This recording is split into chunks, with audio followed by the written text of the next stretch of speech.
Stop recording checkbox check. Cool.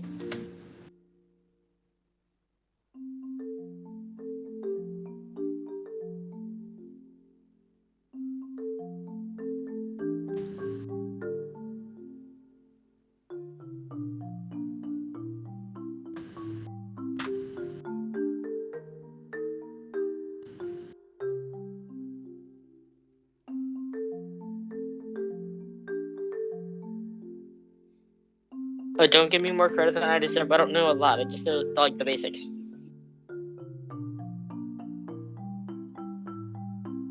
A spin-off. Yes, it's not even true D&D anymore. There's so many things that just we gave up on or just are not doing because of the handbook, because we don't have access to the handbook. That we're just not doing that, or we're modifying drastically. So it's like really, really, really modified D&D. Yeah. At least now we remember how to roll advantage and disadvantage.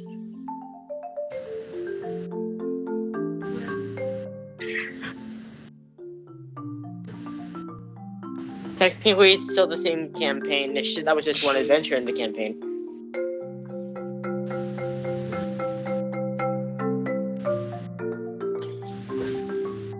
Randy, Yeah, last time I got my character sheet open. Last time we ended off in our previous adventure, we ended off defeating some random sorcerer guy who tried to get mega powerful but failed miserably because he died to poison.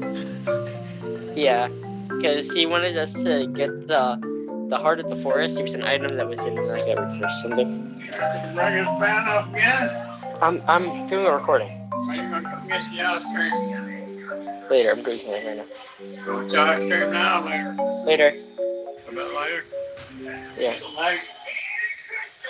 Late for old boy to be up? A new adventurer! Hey, ignore the old man. The old man. He sounds like an old man. That's Pawpaw. Yeah. In simpler human terms, my grandpa, Pawpaw.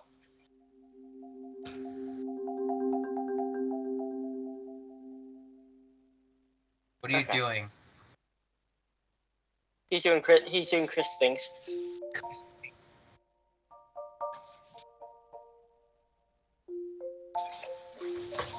Alright, so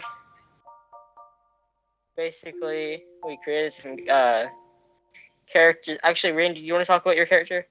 Mine is a fairy bard that is ridiculously overpowered, basically. Ridiculously overpowered, yes. Because the stats are through the roof, because we roll for stats.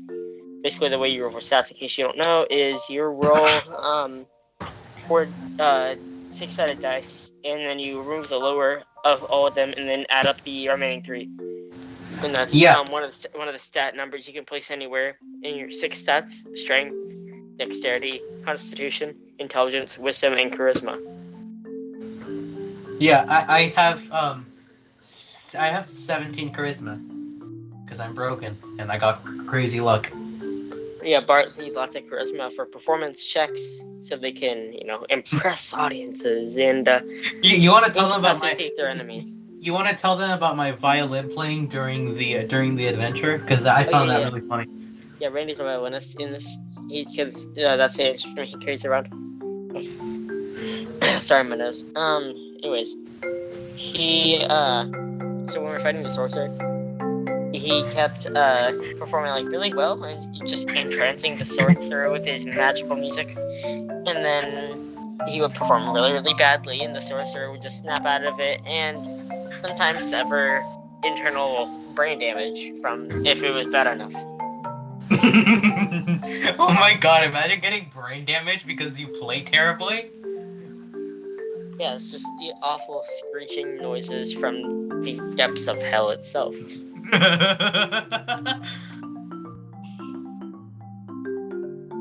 Talk about. I just randomly ran a performance check for no reason, and I got a 3, so I failed miserably. But we don't need performance checks.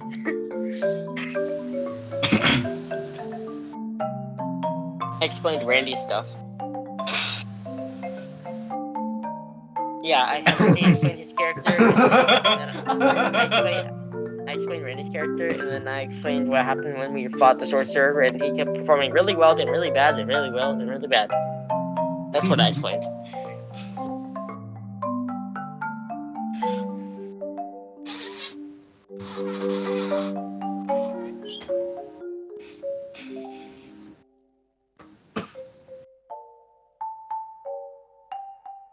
Well, actually, the actual definition of arbalist is just a fucking crossbowman. So. So he basically is a ranger, but we're using a crossbow mainly.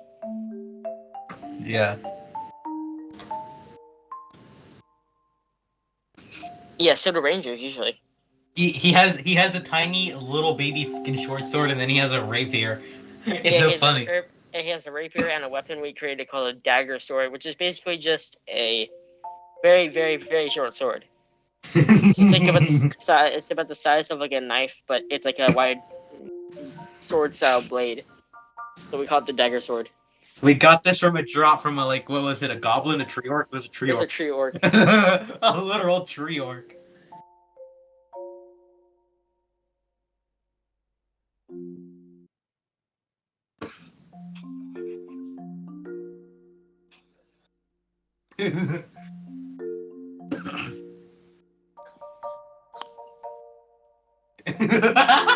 Oh yeah, remember? You dropped your entire crossbow and the arrows. And it made a very loud clattering sound on the ground. And attracted the sorcerer to your location. I think you rolled like, what, a 1 in stealth check? Yeah. No, it's a 1 in armor. Yeah, so critical failure. Made a loud clatter, you sound. If you roll a critical failure, you drop your weapon. If someone else is in your very close vicinity and they roll a critical failure, they trip over your dropped into weapon.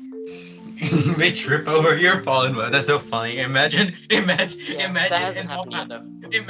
all power omnipotent God, and just all powerful omnipotent God facing a guy who drops his bow and then rolls a 1. The guy just falls, like, the fucking God just falls to the ground, and it's funny.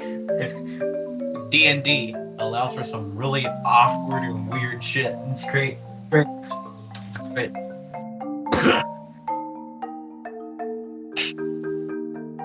Go. What? Ah, why do you keep getting good roll? 13, okay. Come on. Please, D&D gods, bless thee. Oh, poor you. Alright, we're going in the same order we did last time. The first Ace, Master Fighter Ace. Mr. Archer Ace, yeah. And then... And Adrian the Master Bard has arrived. Adrian the Master Bard. Very creative second part of your name. But, okay. So does this happen? So does this next one happen after, right after a sorcerer is defeated? Yes. Sure. So... Yes. Oh, yeah, I threw his body into a fireplace. That was Chris' idea.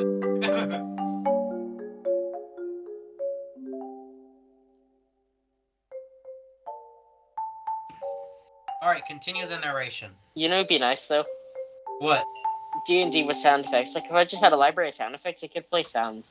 That'd be awesome. Oh, that'd be so cool for like magic attacks and sword swings. For magic attacks and yeah, sword swings, and when it hits enemies and when they fall to the ground. Oh my god! Imagine Manamon Tamer knew how to edit his videos so he could add those. I mean, I do know how to edit videos. It's a little bit time consuming if you are new to it. Okay, so y'all are still in the shack. Y'all just burned the sorcerer's body, and from the embers of the fire, come a piece of paper. This is your turn. Alright, you pick up the piece of paper, but before you can read a single word, it disintegrates. And the ashes swirl around on the ground and turn into a swirling portal. Ooh. Which rises into the air and it just rises before the both of you. Alright, your movement action? No, it's Oh, Randy's come turn. on. Oh. Alright, I run, would it be an Arcana check to see what's through the portal? Or what would it be? Arcana is knowing lore about magic, knowing about, like, objects, and, like, studying. Oh. It's not, yeah. Then what would I run, then what check would I run to see what's through the portal? Investigation? I guess investigation? That's a good question. I was thinking that. I'm like, wait, how are you gonna see something through a portal? That doesn't really make sense. I'm a fairy. Good point. Alright. Investigation. Alright, investigation check to see what's in the portal. Please don't fail me now. 10! Ooh, wait, what's my modifier? That's an intelligence stat, so what's your stat? That's 15, right? For your stat? Yeah, 15, so it's a mod of 2. Yeah, it's a mod of 2, so you get 12. You look through the portal and see many, many people and a city street beyond. Ooh. Which anyone with common sense without even any checks can, obviously infer you have stumbled upon a town finally, and we're out of the wilderness and finally into civilization. Hooray! I mean, we could. Isn't that a movement action? I still haven't done that. Great, let's do that. Alright, you grab all the stuff off the counter in that little kitchen area and jump through the portal. But you forgot to grab Chris. That's what you get. That's what you get, Ace. Do you want to talk to them about all the shit that happened that Ace had to deal with? Ace, you just got left behind. You're gonna attack him? Alright, so you go through the portal as your movement action. I'll describe the scenery when you both through, okay? So you move forward, and you get stuck through the portal, and you fall what feels like about a foot or two onto concrete. Yes, old-fashioned concrete. Go with it. Then your feet, you're by Adrian is just standing there because he's Adrian. And around you are houses, people, and in the distance, merchants. Ooh, shops. How much silver did you all gain from that sorcerer? Then we had 18 silver and you had 7 gold. But no, both of you had 18 silver. Yeah. What did we gain from the sorcerer, Chris? How much silver? You had it written down, right? And I know we gained a level and my health went up to 28. Yeah, and Chris went up to 18. Right? But I still, I 10 silver. Okay, so 28 silver for both of you and Chris, 7 gold.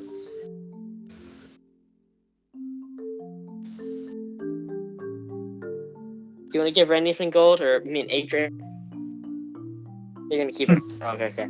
Order. Okay. Order, I say. So your movement action was through the portal. Take your action. Are you still gonna attack me?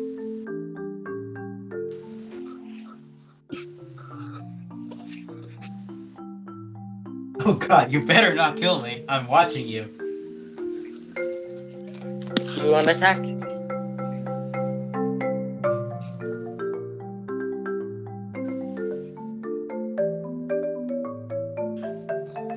That wouldn't necessarily be. Oh, you have to see if they good. Yeah. So, but you have to get there first, and you can't use your move action. Cancel. Okay, so you're just gonna enter. Okay, Randy. Alright, so I will move towards the merchants and try to discern if they're shady or evil or something. So you're gonna use your insight check, right? Yep.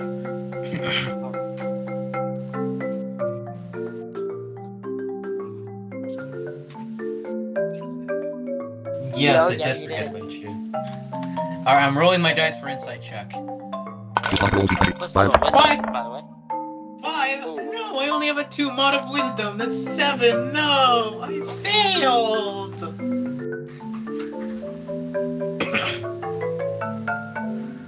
Dang, that sucks. You look at the all the different merchants and their stalls, and they all seem to be, fairly normal.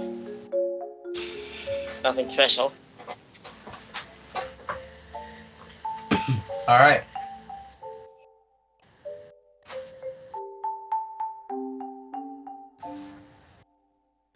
There are all kinds of merchants, but that'd be a perception check for you. Unless you want to take advantage of Adrian's movement action.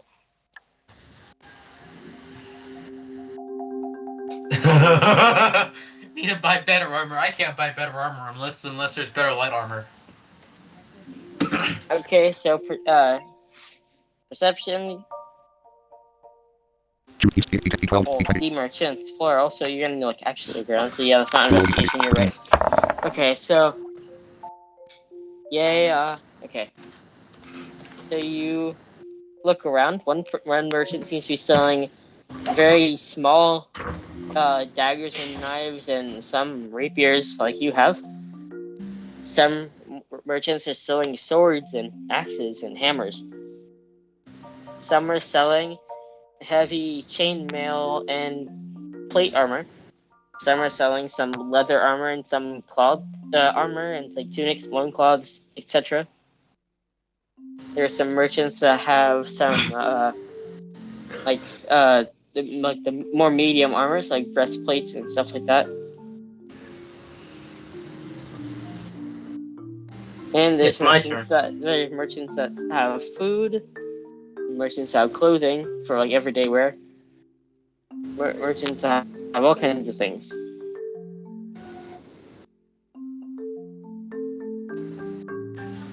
Well, that's the only thing you can do. Alright, Randy. Alright, I look around to see if there's any merchants that are selling better light armor than I have right now.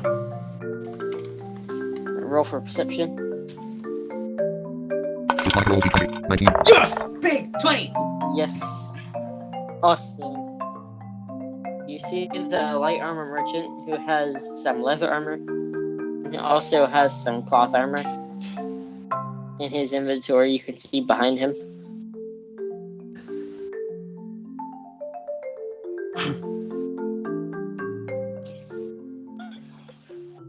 Right now I'm wearing leather. You can always sell your leather armor.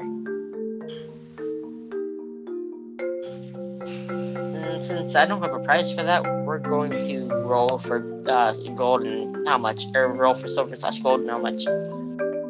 Wait, I was gonna run a check to see if there was any better armors among his inventory next turn. Well, for now I'm just moving towards the merchant as my move action. You already used your perception check. You saw that he has leather armor, he has cloth. Oh.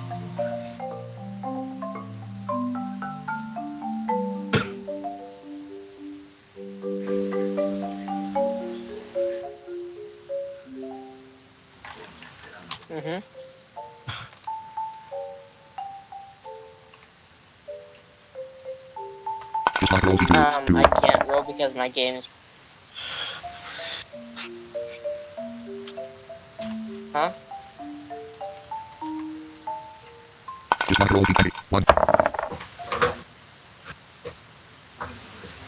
No, that's... So yeah, he has enough to sell his armor, right? So his armor is 1 gold. No, he already has leather armor on. Yeah, I mean he can if he wants to, or he can just keep it in the inventory. Also, remember, y'all have a big heavy suit of armor and a sword. Oh yeah, you have that. You have that on you. Actually, no, I have it. Remember, I picked up all the items when we were exiting. So I have it right now. You have everything. Well, as my movement action, I move towards the merchants the merchant. Alright. So you move towards the merchant. Did you take your action? Yes, it was a perception check. Remember? Oh, yeah. Okay, so you move closer to the merchant stalls.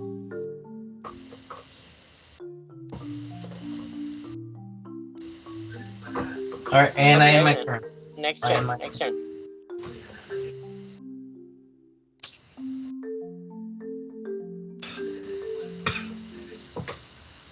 Alright, so you want medium armor because you are a arbalist. Well, technically a ranger, but you're an arbalist.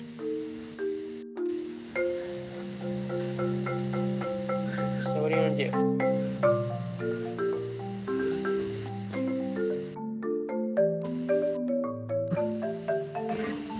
Alright, so yeah, roll it. 2d6. Well, well, your leather armor is the same as Randy's, so 1 gold. 2. What is being behind chat rooms? Text. You will be 2. 1. No, wait, Chris, it's 1 gold. Chris, Yeah, we both have the same armor. Yeah, it's 1 gold. Alright, so you ask the merchant if he'd like to buy your leather armor. He agrees to buy it from you, and you hand him your leather armor, and you gain 1 gold. Save it in your character file.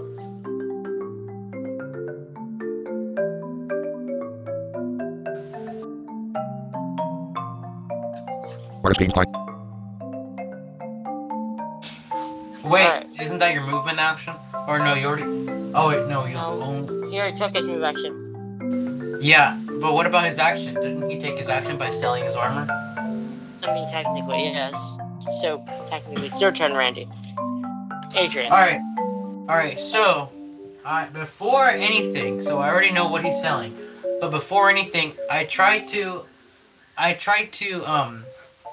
check if any of the armors he has are better than the ones I currently have. The light armors, I mean. Right, technically, that'd be investigation, because you're trying to investigate, like, one specific thing. Just mark roll d20. 16. Boom! That's 18. 18. Okay, so... Sorry. Okay, so... You look to see what he has. He has a thicker set of leather armor that seems to be a bit marked at price, but as you would expect. He also has a weird looking leather vest that's like really thin, but it seems to have like lots of weird metal pieces along with it. It doesn't make it very heavy. It's still light, but makes it a little bit heavier than average light armor, but not quite as heavy as medium armor. It's like weird in between. There's also a big weird leather jacket that has like extra padding. He has a really thick suit of leather armor that looks like it's made of multiple layers of leather on top of each other, like piled into one thing. It's still light, but very, very big. And those are the main things, apart from, some helmets that are just made of leather, and some boots and some like leather legging, stocking type things. Okay, so I can't buy anything here this turn because I already took my action. You took your perception then. Alright, so now it is. You can make that as your bonus action. Alright, so I will buy the one you said had metal, like kind of metal thing on it. Some metals on it. Like little metal pieces like sewn into it? Yeah. Alright. Do we roll for prices or are you just deciding the price? I'll roll for price. If it'll let me. But it doesn't want me to go to numbers.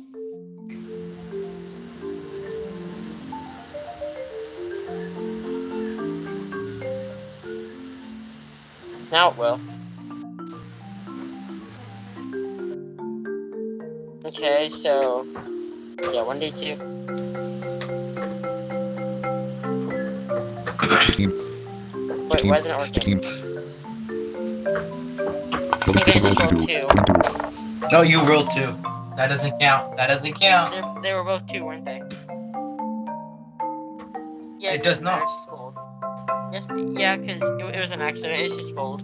Just keep it as gold. Correct. Alright, so that was the gold. How much will it buy for? Please don't be Let's too test much. that. What'd you say? Please don't be too much. Because you have currently 28 silver. And I only have 28 silver, damn it. yeah, you can only buy things for 2 gold. Logan Strickland rolls D20. 1. Yes! 1 gold! Yeah. Good for you. Alright, so. Okay, so I decided that to buy weird little this. jacket vest thing is with the metal in it is 1 gold. I decided to buy it. Alright, so you buy the metal vest type What's thing. the armor class on this thing? Or the armor, The armor count, class? No, because remember, my leather armor was 13. Then that would be a downgrade. Huh? I will log into Maiden Wheel music with just a few commands and click a few buttons. Some will have you covered. Some will use the latest music artificial intelligence technology. I'll If you're just sign it. It has a +5, so you will have 15 armor class. 15, alright. But remember, on your next turn, you need to sell your leather thing. Actually, you Yeah, can I do that will. with a bonus action still, since you're just buying and selling. Yeah, I'll Just the sell. one. I'll sell it. I'll sell my leather armor for 1 gold. Alright, so you sell that for 1 gold. So you currently still have 28 silver, but you swapped out your leather armor for something a little bit better. You technically didn't lose anything, you just gained 2 armor class.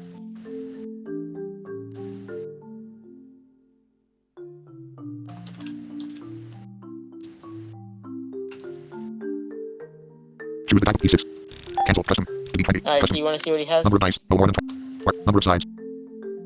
Wireless game fine chat rooms. Text. You roll D2. 2. What is it? Choose D10. D12. D20. No, what is the item you want?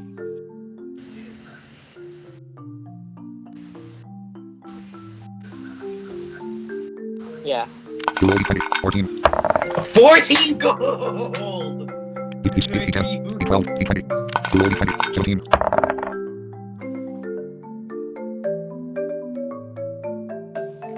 Alright, so you're the medium armor merchant. He has some suits of armor that are made out of slightly lighter metal than iron. They call it something different around here. Must be called, I don't know, steel or something. Funny. It's in medieval times. They're just discovering new technologies. Because technically steel was way longer than it was discovered, way before it was discovered in the US. So, I mean, this is still a little before steel's time, but meh.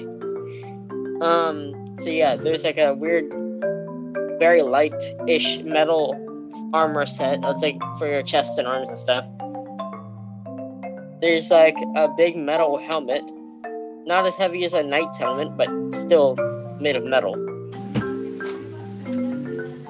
There's a wooden helmet. Why you'd want a piece of wooden armor, I would not know. There's a pair of metal boots that you can wear. And there's some heavy gloves made out of some kind of composite, a composite version of like cloth and leather that have brass knuckles on the end. So they must be like boxing gloves for monks or something. There's a big shield made out of metal. Another very like thin metal, but metal. And that's pretty much about it. Why? Because it's a bonus action.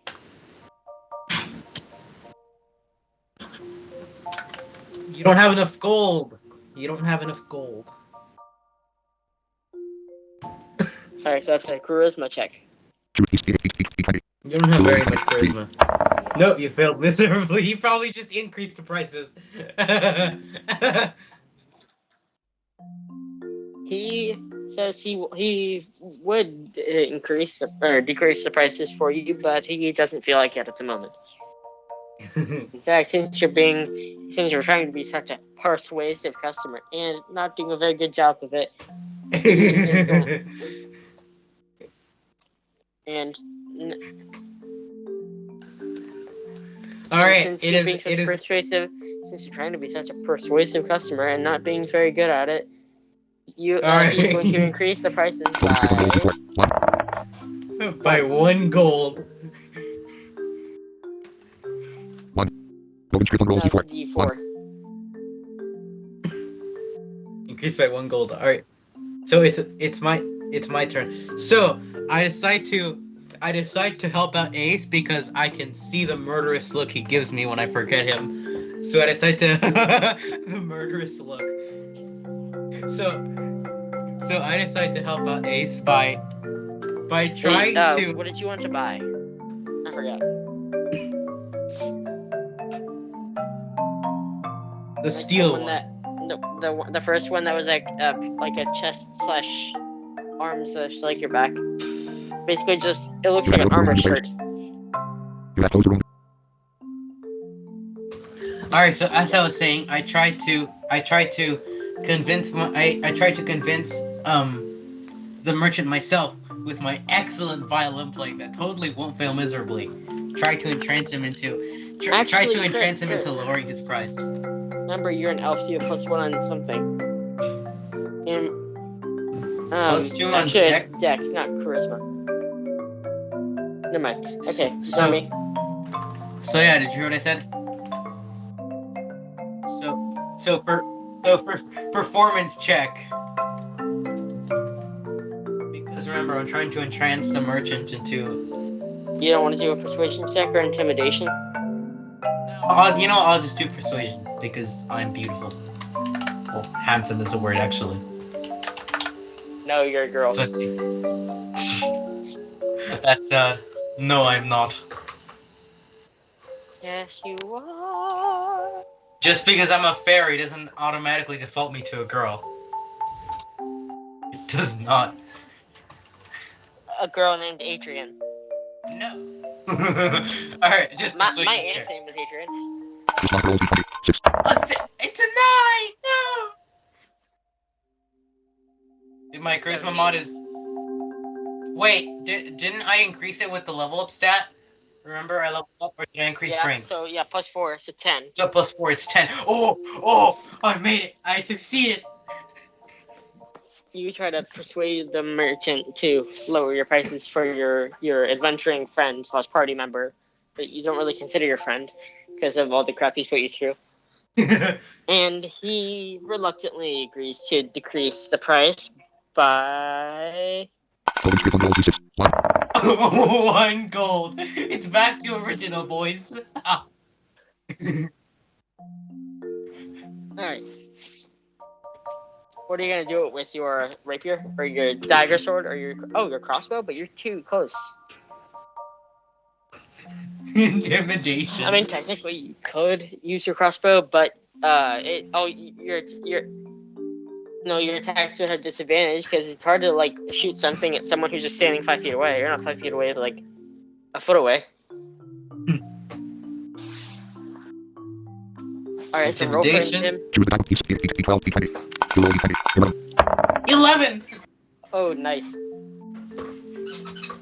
You pull out your dagger sword and bring it close to the merchant's neck, threatening to kill him if he doesn't lower the prices. And it is successful. And he lowers them by 1. He rolled a 1. He's increasing by 1 gold. So now that armor set, or that armor, like that upper body armor thing, is 13 gold. You actually you only need to get below 12 because each of you are 28 silver, right? And Chris, you have 7 gold. So 20 plus 28 is 56, so 5.6 gold. So that's 12.6. You need to get to 12 at least. You can pull all your money together. I ain't giving you my money. Wait, no. Actually, Chris, you have 8 gold. Because you sold your leather armor. That was 1 gold. I ain't giving you my money. You put me through so much shit last adventure. Fine. I'm doing another persuasion check. Let's fail miserably to make Ace Man mad. Just like roll D20. 2. 2! It's a 5! It's a 6. I still failed. It's He a then tries 6. to persuade the merchant to lower the prices again. And he refuses, and in the process, pulls out a sword. A very long and sharp looking sword. You sure you want to fight that, Chris? You sure you want to fight him? He has a huge sword. But a large inventory behind him.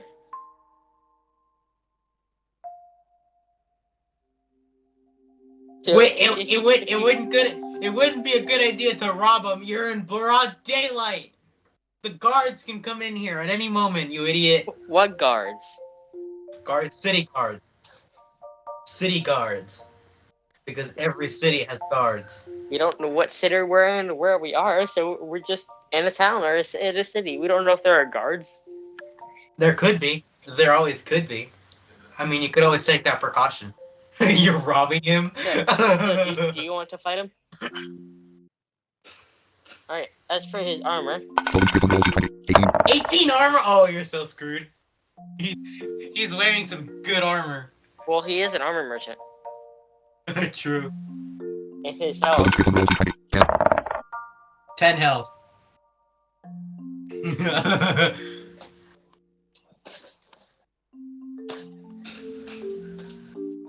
Alright, so roll.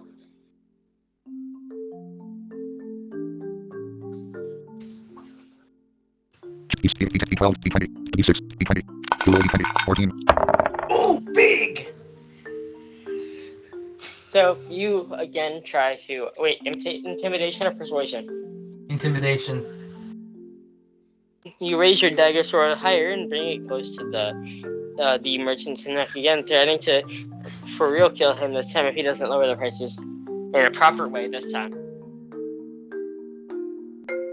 And it gets Logan Strickland roll decreased. D12. 8. By 8 gold, big! So 5 gold.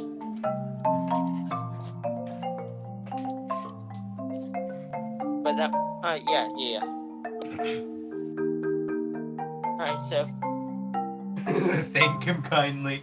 you put away So your what- dagger sword and purchase the armor. You now have 3 gold and 28 silver.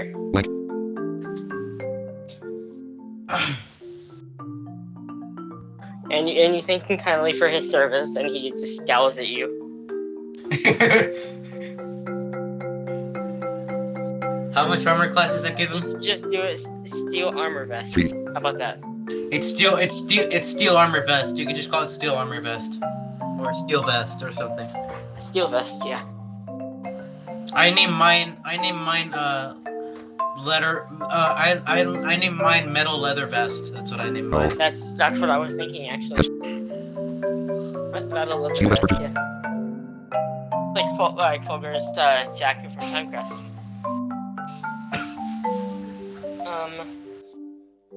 That metal armor will give you +7, so you have a 17 armor class. Will this finally be the time you attack me? Because I failed that one persuasion check? But he can't. AC 17. And number 1 is not. Number 3, it's not your turn, Chris. Yeah, it is my turn. Alright. Ooh, alright. So, after buying my armor, I decide to look around to see if there's a merchant selling instruments. So, if I can get a better violin than the one I have. What does your violin give you for bonuses? Huh? What does your violin give you for bonuses in battle? I think it gives charisma and something else. How many charisma points? I think 1. Or I think it was A like... modifier of 1? Yeah. So that means you'd have +5 charisma in battle. Oh, that's gonna be big. Okay, so and it boosts something else I thought too. Oh yeah, it is wisdom. Yeah, it's wisdom by 1 and CHR by 1. I said I was gonna try to look for try to see if one of the merchants had a better violin than the one I have. Perception. Perception, roll. Roll. Just not roll d20. Perception. 12? Oh. Alright, that's a 14. 14. You use your eyes to scan the area, and off in the distance at the very end of the row of stalls, you see a small little merchant, about like 5 feet tall, with a rack of instruments behind him. He has literally one rack for literally every type of instrument you've ever seen. But granted, his stall is really big for a tiny little man. Aren't I tinier though? Because I'm a fairy. Aren't you like really fucking tiny? Yeah, you are tiny. Which is why you have a -1 in strength. Sad. But hey, I can fly at least. Yeah, you can. So I'll never forgive you for what you've done, Ace. How dare you throw me into a fucking pit and then throw a tree on top of me too. And throw me off a tree. no. You threw an arrow down! Granted, it was on purpose, but still, you threw an arrow down! It struck me! Also, you almost got washed out in a river, the sea. Oh yeah, I almost got lost down. That's true! Ace, you have been nothing but trouble throughout our Yeah, so you fell in the pit, took 1 damage. Chris, with his arrow falling in the pit, hit you, took 1 damage. Then you fell out of the tree, took, 2 damage, I think, yeah. And then this tree fell on top of you, that was 1 damage, and then you almost washed out into the river and drowned, so that was 1 damage as well. The tree fell on top of me because Chris cut it down. Be glad it was a skinny little tree, you're fine. Be glad it's a little skinny tree. Oh my god, imagine it was like not a big just like tree.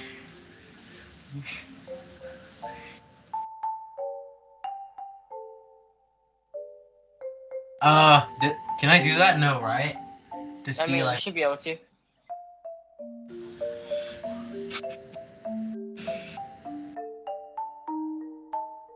Alright, so they, I'll just roll. Please don't be gold. Please don't be gold. Please don't be gold. Please don't be gold. Logan Strickland roll d2. 1. Oh, big silver.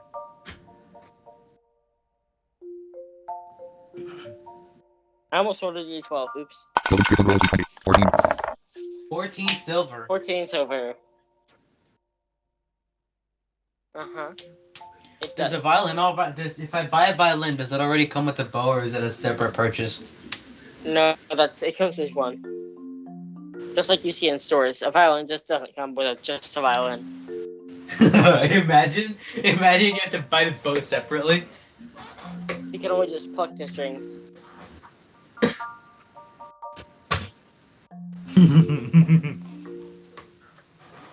Okay, well.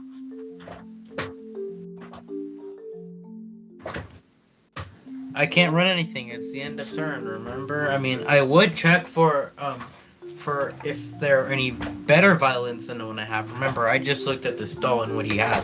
I need to see if there's better violins. Before we end your turn, let's see what your violin will sell for. Oh yeah, that. Oh, me? Okay. Oh, I'm already rolling. Logan Strickland roll d2.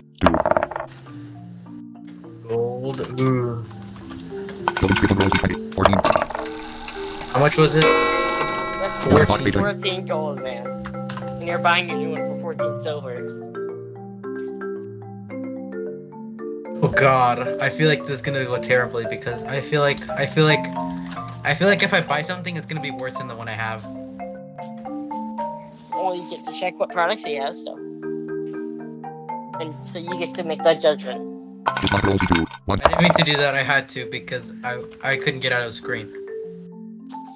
All right, so now Chris's turn because Randy, you already did.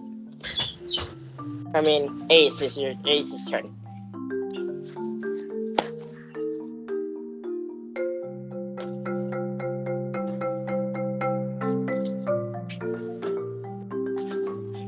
Yeah, like later weapons.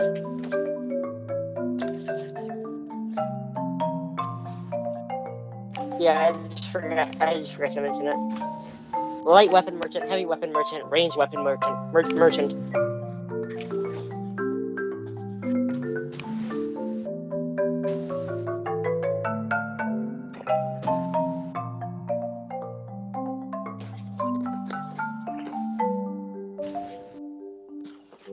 No, that was your,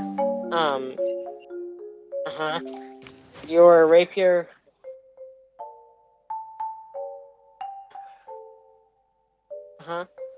But one of them had oh yeah, the crossbow was 2 dex, 1 wisdom. B. AC 17. B. Blank. B. 9 feet. Okay. Blank. Artist gains 5 So chat wounds. Roll. Choose D, you D, 12, D20. roll an investigation. Roll D20. 3. It was 3. What'd you say? You only see a few items. You see a weird looking bow type thing that has 2 strings. And you see a very wide looking crossbow that looks like it can hold a lot of ammo. That's about it.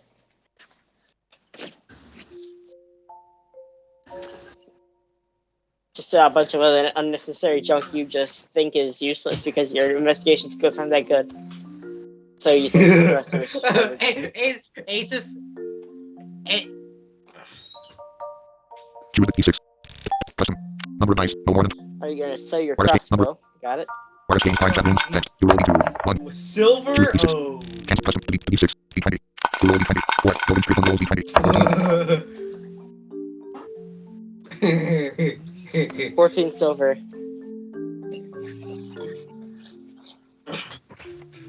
Well, that's part of your bonus action, buying and selling.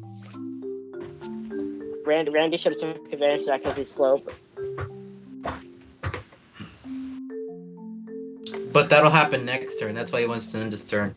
Mm-hmm. Alright, so my turn. Meanwhile, I have decided to see if there's any hidden jackpots or hidden treasures with these violins around, or with these violins, to see if there's some hidden violin investigation. Alright, roll for investigation. Just mark roll D20. 17. Oh, big! 19!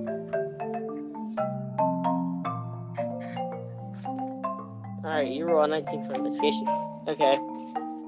You search throughout the instrument vendor's store. You find several instruments you're not interested in, like a trumpet, a bugle, a flute. Oh, multiple of these. And then you see the violins. There's 3 violins, and that's it. But there's also on that same shelf is 1 viola. Ew, violas. What? What did you say? I said ew, violas. I only hear something violas. Ew, violas. Ew.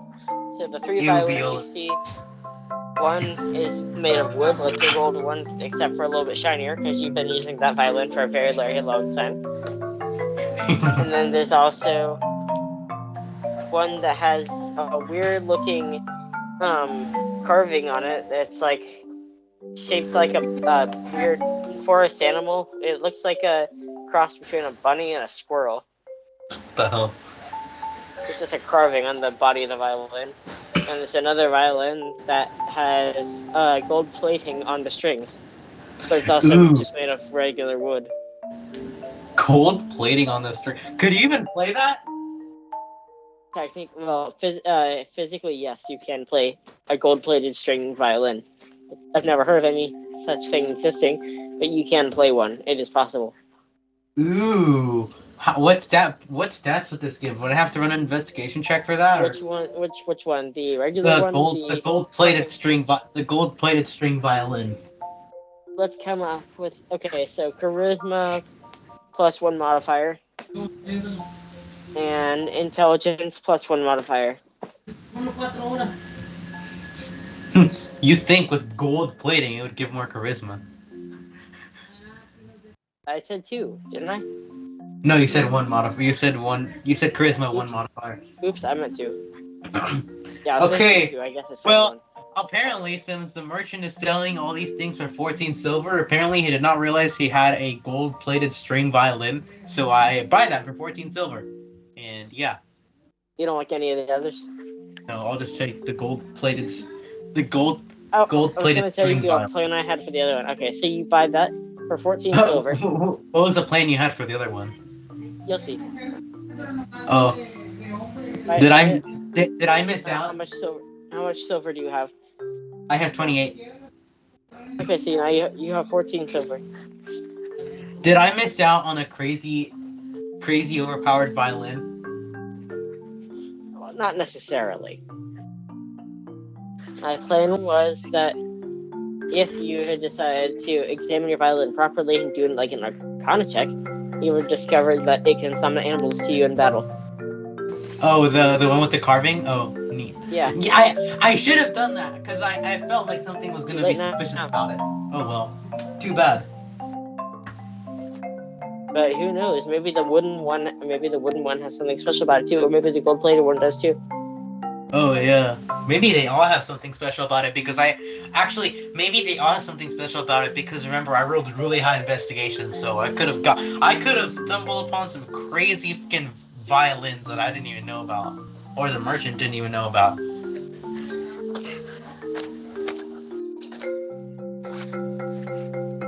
Also, these merchants are just strictly talking business. They're not talking to you. They're just being boring.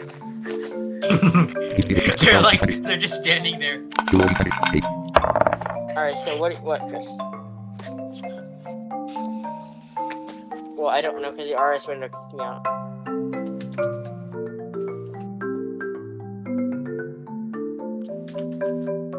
Who does? The weapon merchant that has bows and stuff? Well, I already told you what they had. Only two things. Well, that you could see.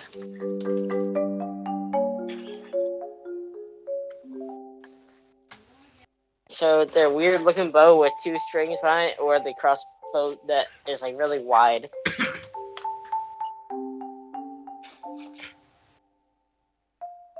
Alright, the crossbow, go ahead.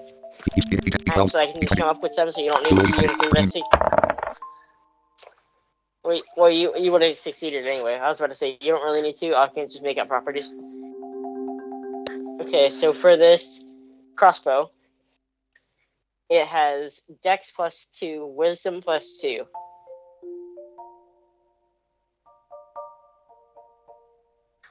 Yeah, you have a Dex 2 was 1.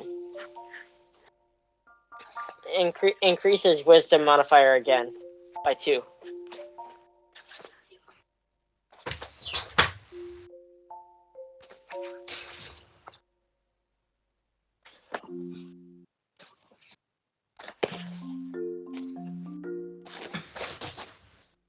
This crossbow.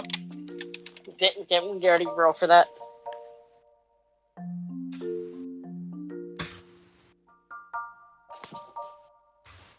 What is the D20? 11, 14. Okay, so let's roll for currency stuff. I'll do that real quick. Do you miss having your computer so you can roll easily? Silver. Logan Strickland rolls a 1. 1 silver. Okay, you will buy. Alright, you give.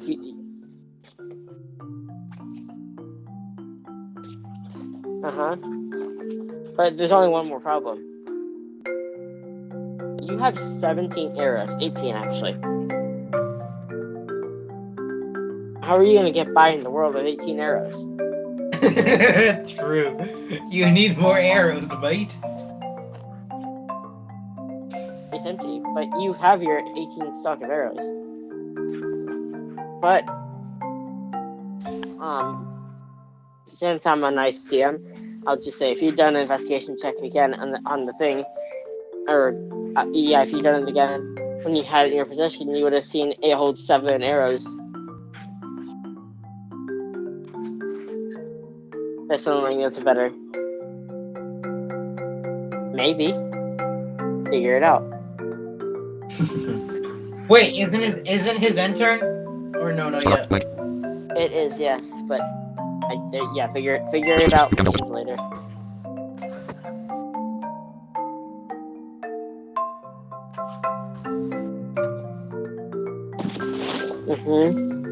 What should we call it? Let's call it. It's just large crossbow. Why not? Oh, me. S, S, Boring. O, R, G.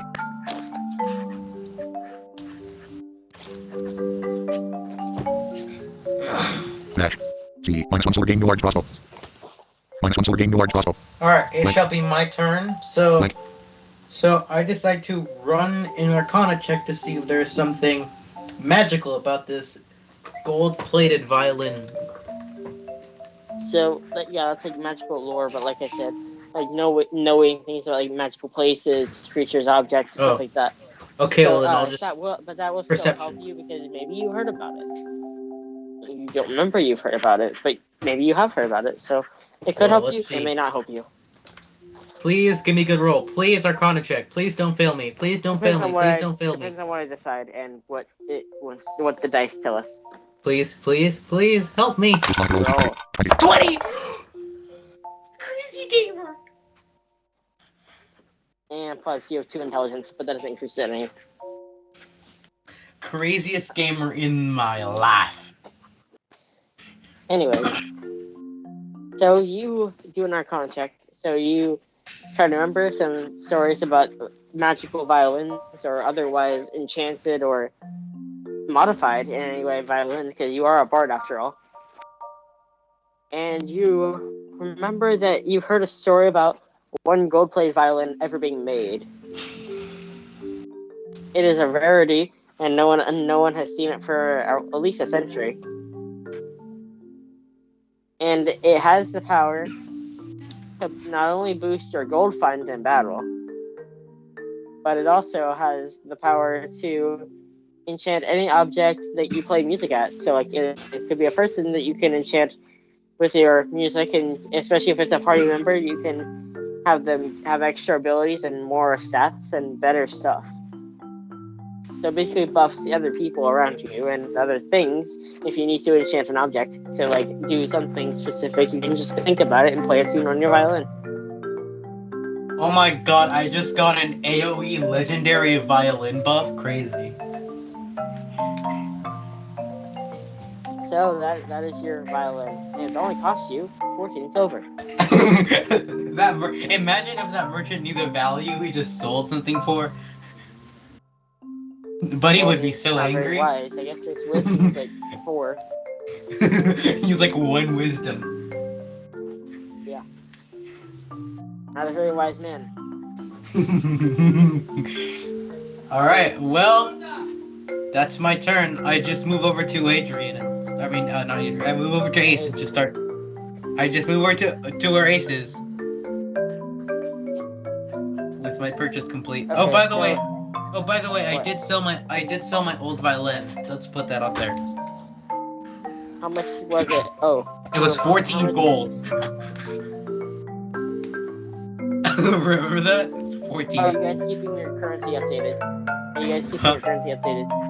Yeah, I'm keeping my stuff updated. Chris? I have 14 gold and 14 silver now. And you, Chris?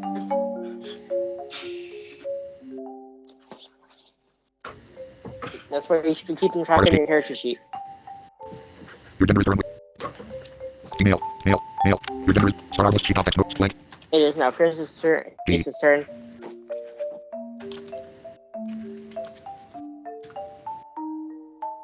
Blank. 5 gold. 27 silver. Blank. Artist gained find.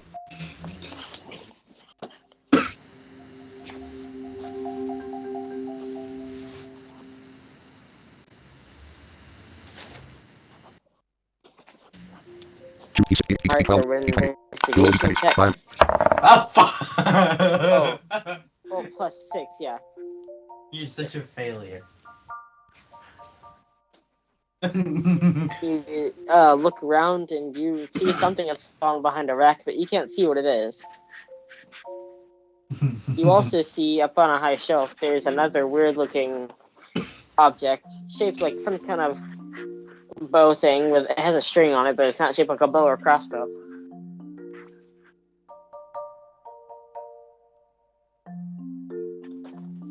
Alright, so now what?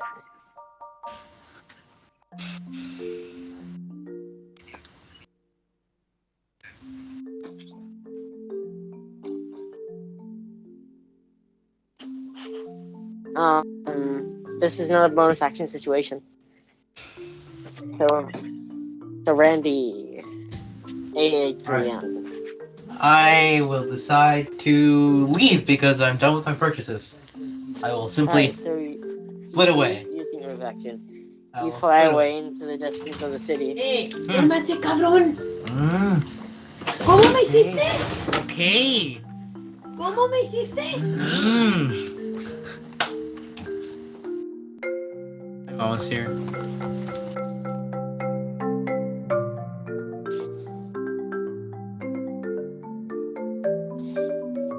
Now that's his move action.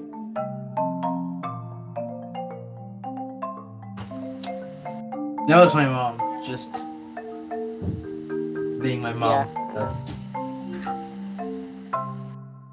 to go to bed, but I'm too lazy to do that. So.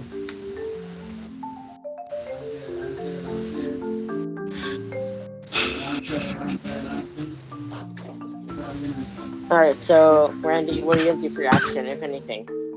Nothing. Just on my turn. So you're just gonna fly away. Alright, Ace, what do you do?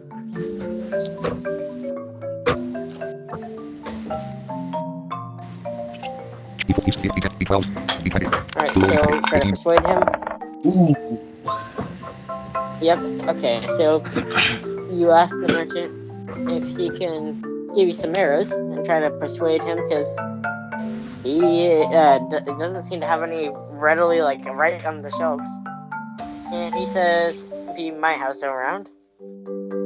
So he looks through his shop for a little bit and comes up and he says, hey, if I don't have some arrows to give you, how much will they be? Let's see. Since, actually, yeah, I'll do the proper way.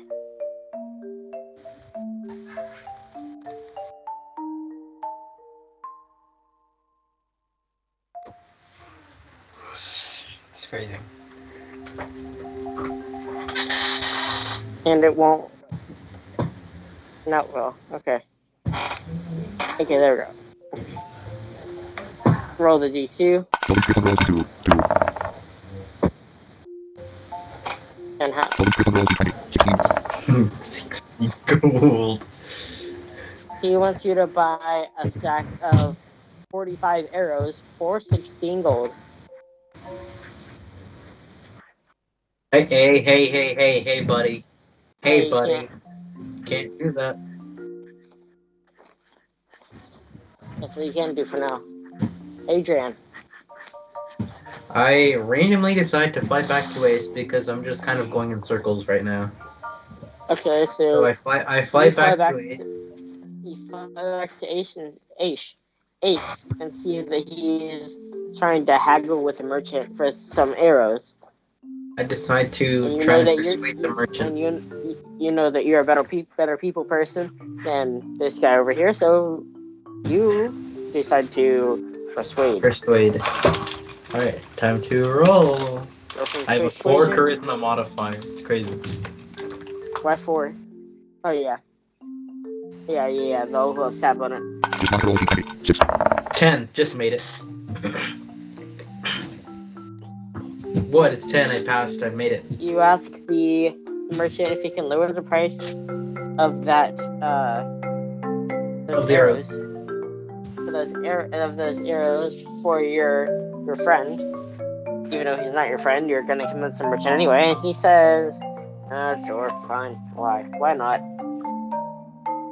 And he lowers the price by Logan Strickland rolls D10. 5. 5 gold.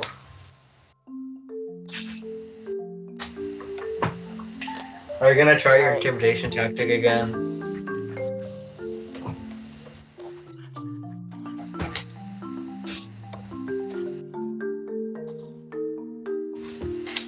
Logan Strickland roll Yeah, d20. 12 armor. You could fight him if you want, because he has Logan Strickland roll d20. 20 health. 20 HP.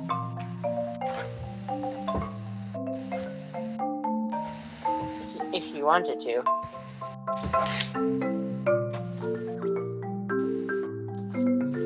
Okay. So, you pull out your rapier or dagger sword. Rapier gives you constitution, dagger sword gives you strength. Alright, so you pull out your trusty little dagger sword. Very short range. And you tell him you challenge him to a duel for the arrows. He then pulls out a bigger sword that gives him a extra damage by 1. It doesn't allow him to roll for advantage, just gives a little bit extra punch to his attacks, because big, scary sword.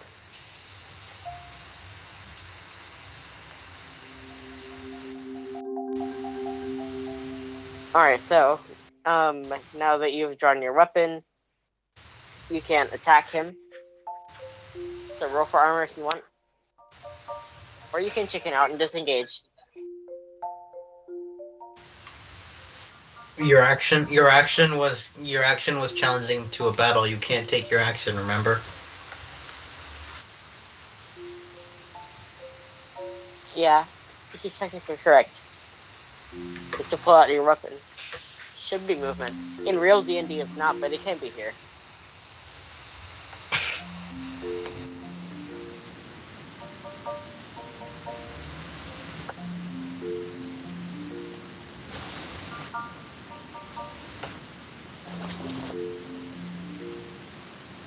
But what are you gonna do to stun him? With your acrobatics.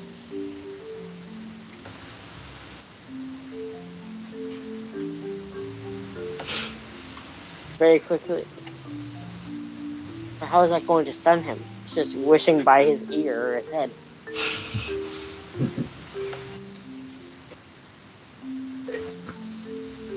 Not much. I don't know. Honestly. You could, a lot of things that do stunning stuff are like bigger weapons. So you put some other kind of condition on him. You can make him prone, you can incapacitate him, you can, I don't know, pull out one of your arrows from your crossbow and stab him with it, melee style, because it's poisoned.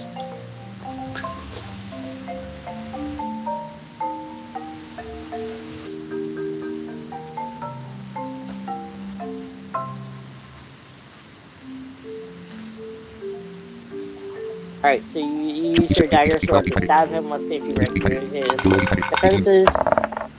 Oh, yes. Okay.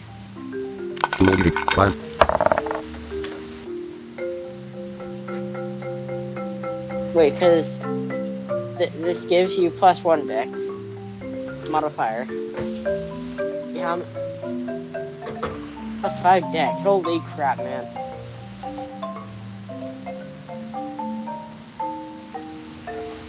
It will. Use your dagger sword to stab him near the throat. It opens up a large wound and he falls to the ground, but he is still alive. But he's not doing very well.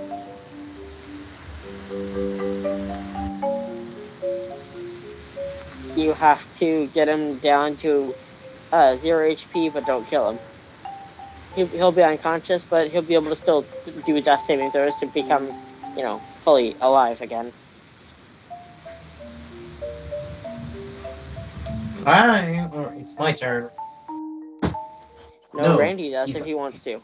No, I'll simply watch from the sidelines. Just end my turn. Alright, so you just don't do anything with your turn. Alright. You have how much armor? 17? Have fun beating that merchant.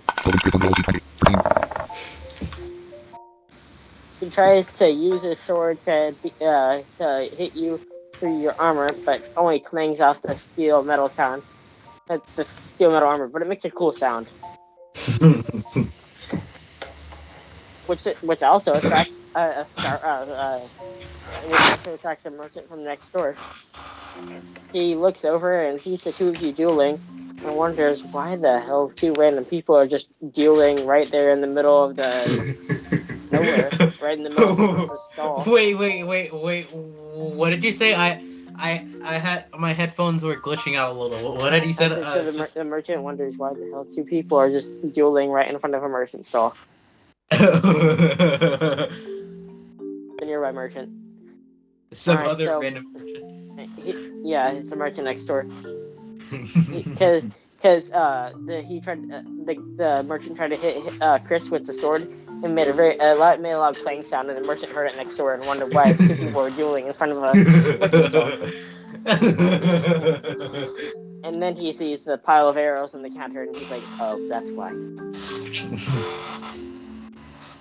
So he's prone. Shall we look it up? Alright, let me look it up on YouTube real quick. And I'll let y'all know. I need to come. I need to stop. I need to keep going with my Manamon play. Yes, I do. No. Yeah. I don't steal your good rolls. Those are just my rolls.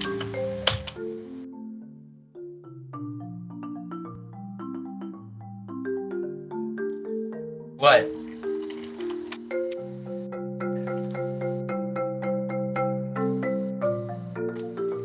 Yep.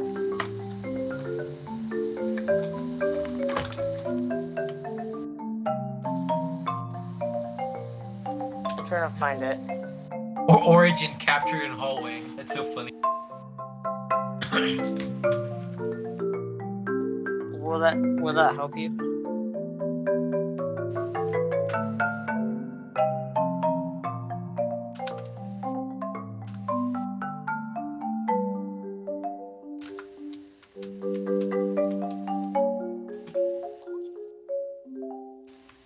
I'm on the video.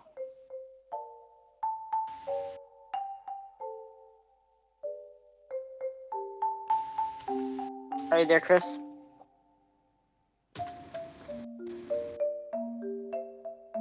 Alright. Wait, where is it? It's right after incapacitated, right? In the video? Yeah, I'm pretty sure. Because I'm not incapacitated right now.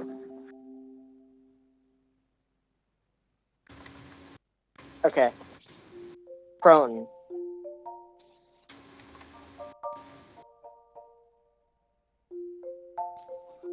And I'm listening.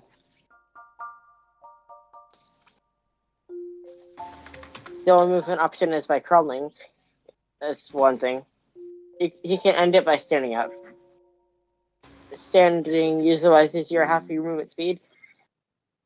You have disadvantage on all attack rolls. And if a creature that is within 5 feet of you is making a melee attack against you, they have an advantage on their attack. But good news for him, ranged attacks have disadvantage.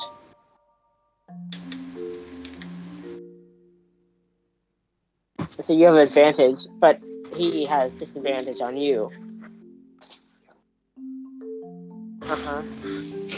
Which he can do.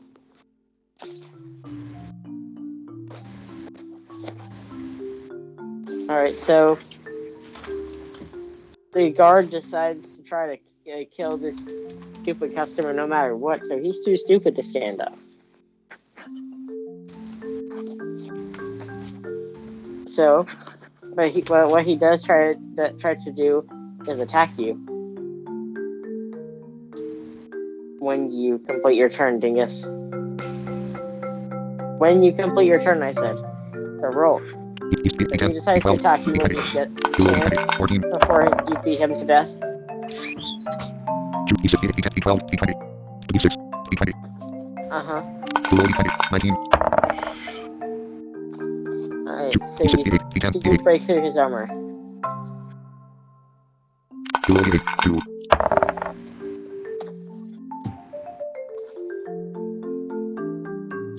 So you strike him in the back of the head with the dagger sword, which splits open part of his skull. It's just part of his skull, not the entire skull.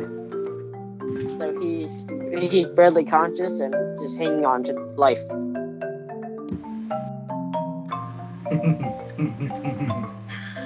Alright, and now, since he has disadvantage, what I'll do instead is Logan Strickland rolls d20.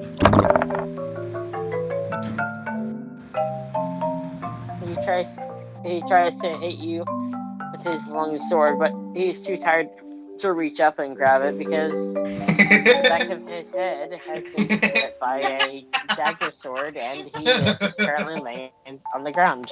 I'm so dying of laughter right now. Why? Because it's funny. Are my narration skills that good? It's just, yes, your narration is so good. How funny it is.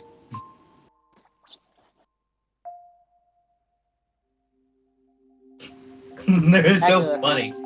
I think just for the funniness factor alone, it's about a 6 or 7.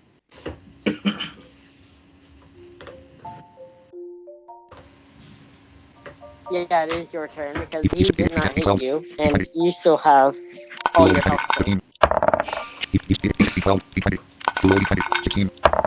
16. Alright, you break his armor and you do damage, which you will instant kill, or instant. You hit him again, but this time in the middle of the heart. But this time you used the flat side of your dagger sword. He is temporarily knocked unconscious.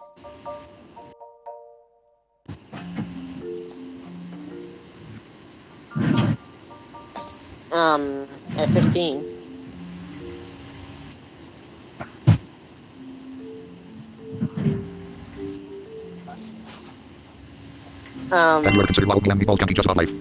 But yeah, so, but he, was down to 3 health, but you did 6 damage. 17 conscious, let's call them conscious points. Or CP if you wish. No, he has to do it with the saving throw. That's 1 failure. He's switched closer to death.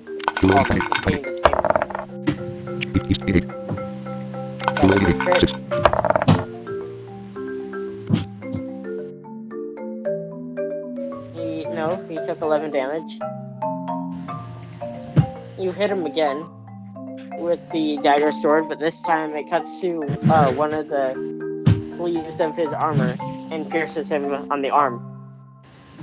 Not a fatal wound, but still very damaging. Yes, actually. So, yeah, you hit him, but this time you hit him in the skull, and his skull just cracks and he dies. So you didn't technically win the duel, but you won the duel. You didn't win it, but you won it anyway. Because he's dead, so you can rob him now. The goal was he would give you the arrows if you just knocked him unconscious, and he was able to regain. But poor guard, he decided to attack him again and murder him. He was unaware. So, alright, so you grab all the arrows, and you. The good part is you don't have to pay any gold.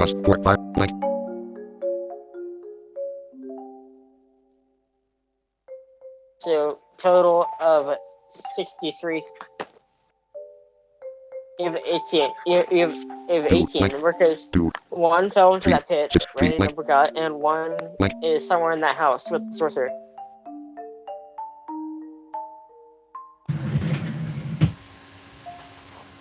Oh yeah, so we have 19. So 64.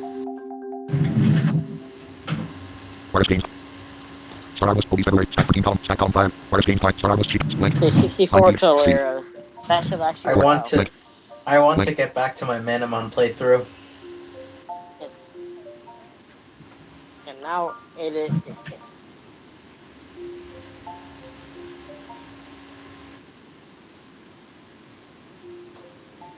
I forgot about XP. Yeah, Randy, you don't get no XP. Too bad.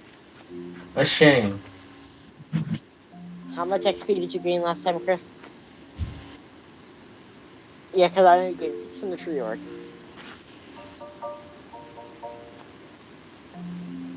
So 26 total, so that means you're level 2 with 16 out of 40 XP remaining. So yeah, let's see how much XP you gain. But I'm just gonna roll this because he's 1 XP. That sucks, man.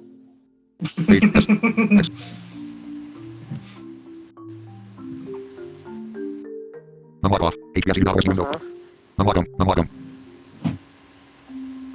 Stack roll 1 top bar escape police February 1st. Stack 3 Let's star roll sheet that top. 1 7 blank. D2. 7 1 blank. Logan Strickland. Plus 1 0 blank. Plus 1 day 17/40. Did you get most of those numbers? Plus 1 space. X. 1 and 7. B. Comma. B. Just 7 silver for Plus you, 1 Chris. 17/40. Blank 0. And because I took no part, I get nothing. You get no XP and no silver. It's called a duel for a reason, okay? I was just honoring it. No. 35. Yeah. So yeah, 34 silver, yeah. Alright, so would you and Randy like to raid his store? Stack roll 1 column 2. Artist gains clock police. I mean, Stack column artist gains I'm not partaking in raiding. You can do it. So you're just gonna It's sit the wrong there word. and add your turn every time until that's done. Yeah. Alright, so it is your turn again, Chris. Choose D12, D20. Dual D20, 14. You investigate and find many bows and crossbows of just unnamed value. It's just pretty much not as good as your crossbow, but just random crap. And plus an additional 15 arrows in the back. Star Wars, blank. But that's only the weapon stuff. You find more, but that's just weapon stuff. You also find the guard's bag, which has his personal Plus belongings. $15, $79. Blank.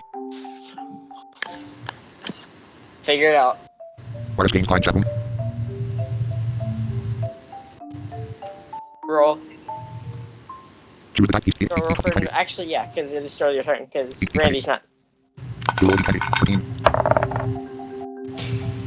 Alright, so plus 1, 14. So you open the bag and rummage inside. You find a wand for spell casting. Maybe he's a sorcerer or a wizard or something. You will never know.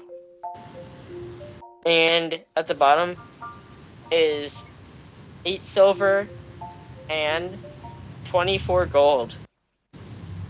Star blank.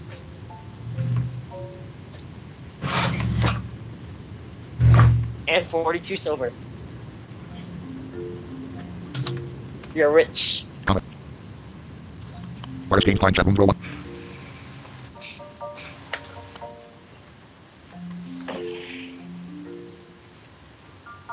Oh no, that was 2 different turns because Randy's not partaking right now. So yeah, you still have your movement action on this turn.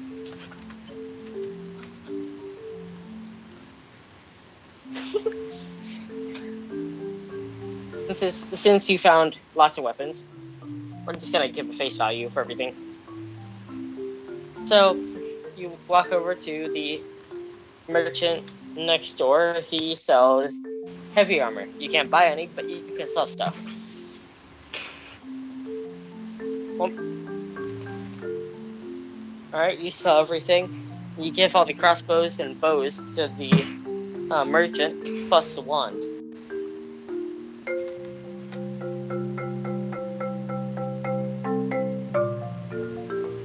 It's automatically going to be gold because I said so. And he says we have 7 weapons here, 4 bows, 2 crossbows, and this wand. And he says, since there's a lot here, I'll just sell it all for gold. And how much gold will he sell it all for? A whole lot. Actually, I think it should be 2 Strickland rolls D20. Star 14. For 17 gold. 414. Start blank. 44 gold and 42 silver. Comment. And Randy's left 44 over there gold, with 42 his what? Blank.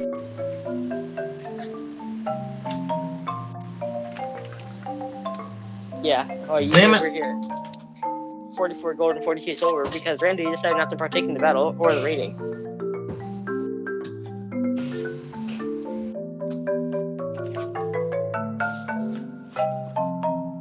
Alright. So, that is the end of your turn. So, Randy, your turn. Alright, so I decide to... Okay, so after You're we're still done... sitting there where you were from the beginning. No, after we're done with the merchants, I decide to explore around to see if there's anything more we can find. Alright, so, use your movement action. You fly around a little bit. Outside of like where the merchants are. And you see a big notice board in the center of town. And you assume this is where they put like job openings, things that people need to do, etc. For like, town folk. You read the notice board, and it says that there is there is a monster that has been attacking our town. We need you, adventure, to come kill it. It lives in the deep forest beyond the town gates to the north. Head there, and the town officials will reward all adventurers involved with 20 gold and 20 silver. Ooh, big reward. Let's partake, shall we? Are you gonna tell Ace or not? I decide to move over to Ace and tell him. Alright, so you use the other half of your movement speed. You fly back over to Ace, and you inform him that there is a notice board in town that requires you to go kill some kind of big monster outside of the town in the deep forest to the north.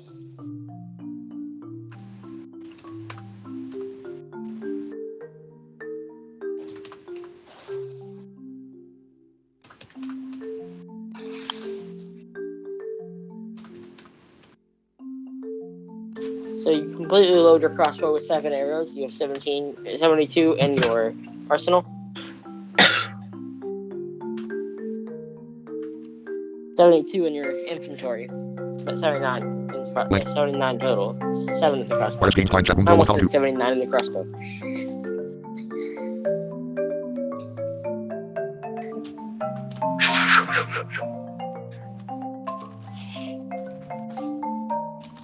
An electric-powered machine crossbow. I want it. I don't see how you would find one in medieval / Renaissance times, but okay.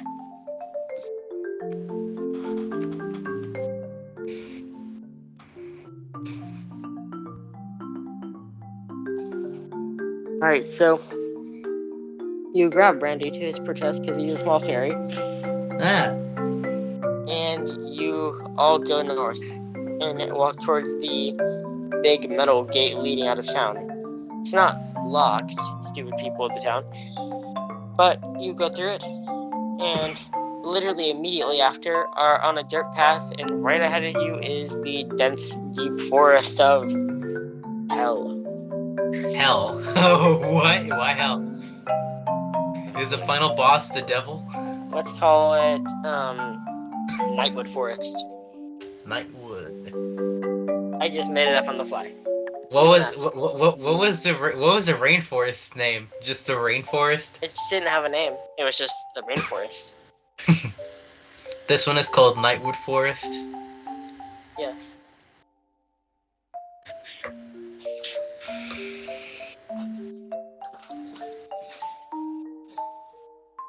That would be a nature check. The nature check would to see if you can identify any weird like flora and fauna, like any weird plants and animals you might come across.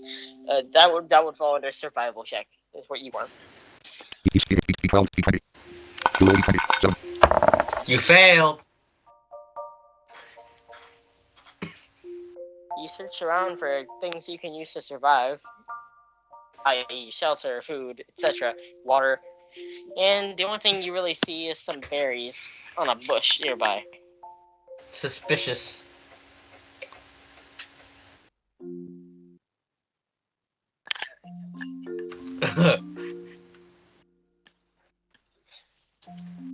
I investigate. Well, I actually run another survival check myself to see if I can find any more food than this idiotic ace who can't do anything to save his own life. Remember I rolled a 1 after saying I was like the best thing or whatever? Disconnect roll D20. 14. Haha! Alright, 15. 15, yeah. Yep. You search around, and you also see those berries in the bush. You see several animals that could be used for gutting and skinning and cooking around. You see some rabbits, some deer off in the distance, and you see a river off in the distance.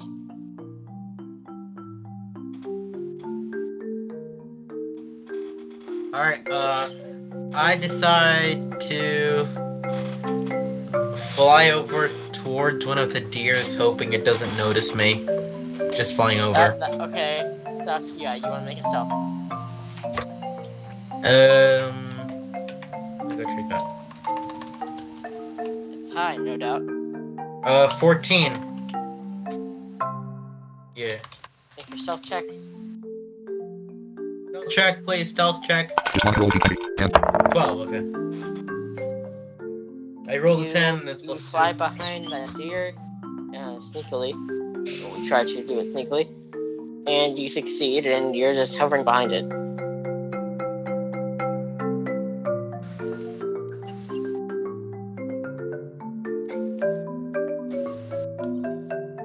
Yeah, that's the end of my turn.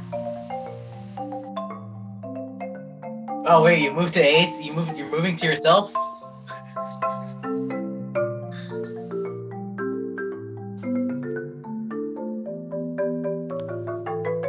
Oh, you're gonna use it counterproductive or counterintuitively, not productive.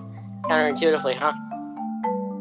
Because usually animal handling is used to calm an animal down, but you're gonna use it counterintuitively. I like it. D12. So more like preparing it to be killed. Roll D20. 3. You failed miserably. What'd you roll? I didn't hear you over your shouts. Oh, 4, man. You try to sneak up behind the deer, and while you sneak successfully because you're high dexterity, automatically, you are not that well at handling it. You didn't do that well at handling it, and it charges at you and pokes you with its large antlers in the chest. Which... How much damage? Logan Strickland roll D6. 5. No, does not. No, that's just a d6. I was going there for damage. If it does pierce the armor, oops, I should have done armor Logan first. Strickland roll D20. 3. Nope, doesn't. Okay, so yeah, it charges at you, but it bounces off the metal armor, and the points of its antlers break off. Ow. Ow. And then if it falls to the ground because it's prone, because it just got injured by breaking the tips of its antlers off. So technically, it already is prone before the battle even starts.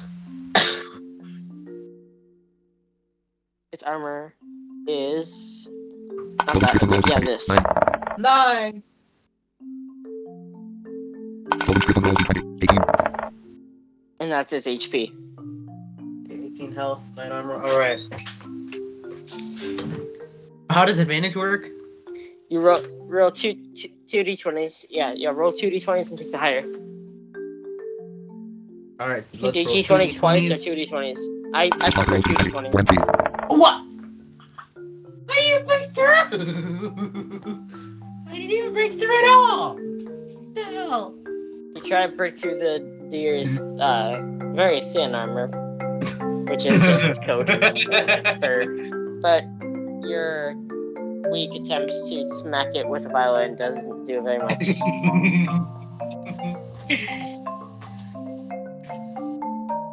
Yeah, I end my turn after that pitiful display. I can't take it. It's too much. But as you try to hit it with your violin, the deer runs behind your tree. So you still know where it is, but it thinks it's hidden.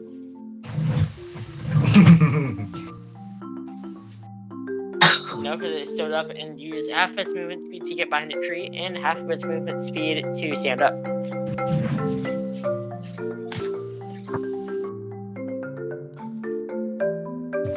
You're 15 feet away. I suppose you can shoot it, yes.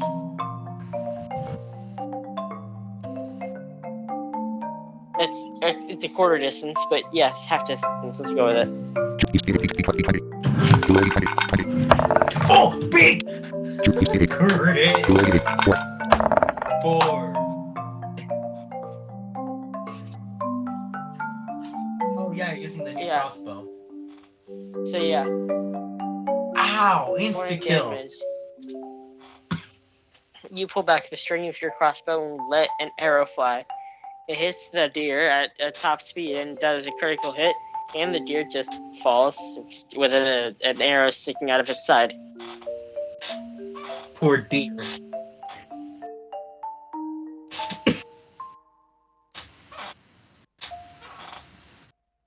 You just can. Isn't that an action? But okay. Oh well. It's not really, so whatever. I'm gonna function bad, What, Papa? That time the little boy's getting bad.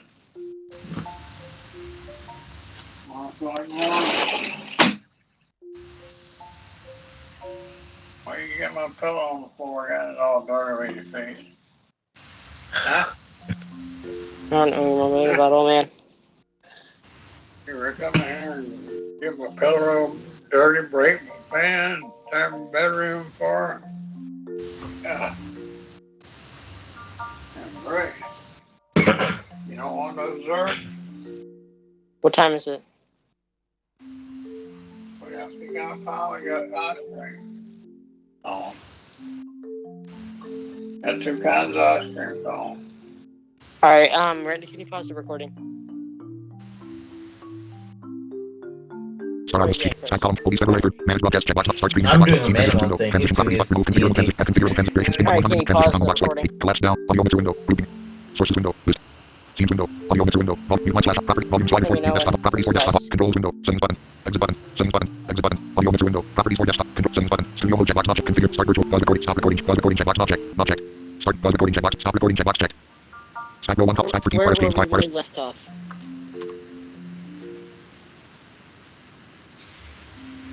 Oh yeah. Oh, scary. It's a door. No, what was that sound? It's not like a door. Oh no, that was. I think that might have been me because my chair is very loud. Yeah, I said, oh, scary. It's a door. That really sounds like a door. Line something. Okay. Brandy Vargas. Oh, I'm not a big baby. Rock up Brandy on the treetop. Oh Yes, I said that on a YouTube video.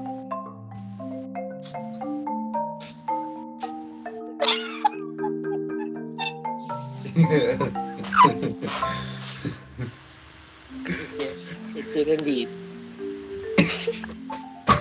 When the wind blows, the Randy will fall.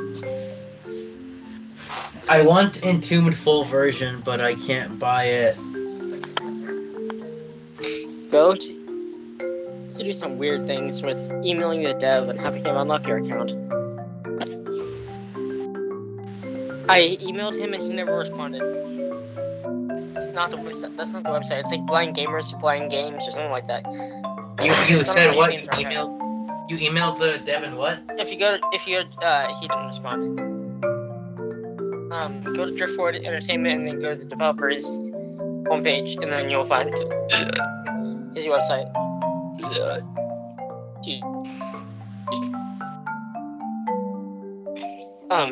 The Entombed application.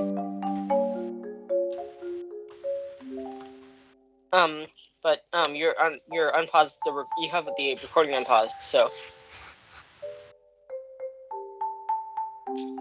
all right. So you basically have one deer in your inventory because most of the other stuff, actually, except for the fishing rod, doesn't really matter anymore. Holy February 30. Stack column 3. Most of Stack it 15 except column for our 4. currency. Star Atlas sheet text mode. Blank. Alright. 1. Blank. He Shut did. Plus 1 dead deer. Blank.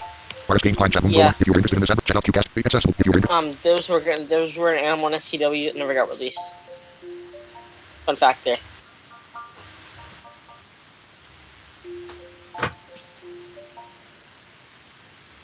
That's what I heard at least. Yeah, because so Chris, you picked up the deer. You have a deer in your inventory now. That's gross. It's probably leaking blood on your currency. Nasty. I'm getting tired though.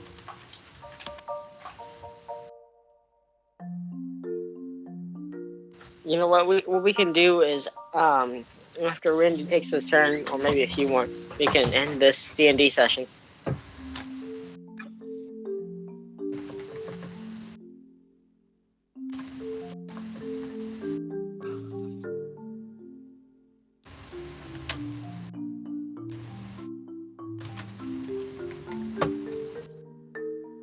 Okay, well, I will simply, I guess I'll just follow Ace like usual, because He's just standing there. He has a deer, okay, well, I don't know. which is probably not good for his gold and silver. I don't know. I guess I'll just look around for other stuff. Is it a doe, a deer, a female deer? From the self edge. Yeah. So yeah, it's not a doe. Because does don't have antlers, right?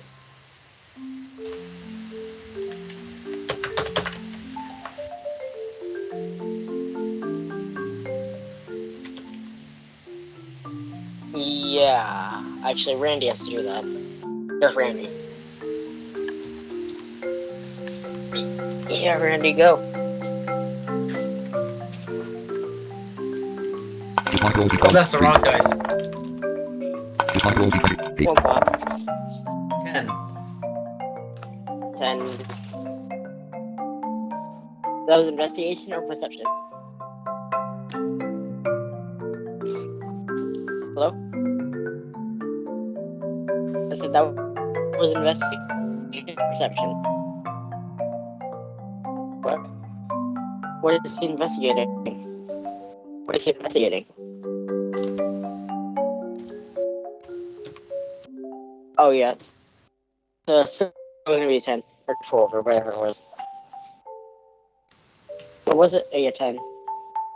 So, wait, Randy, are you still alive? Over there. Yeah, I'm here. Also,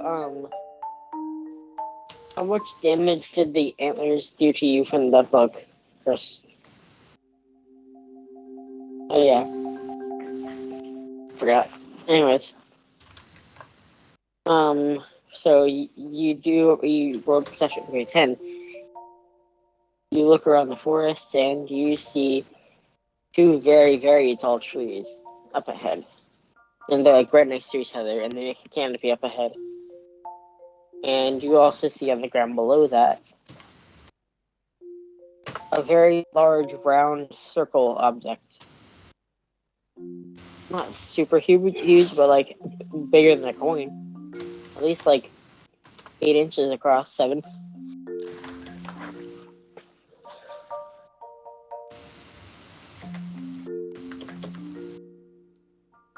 Yes.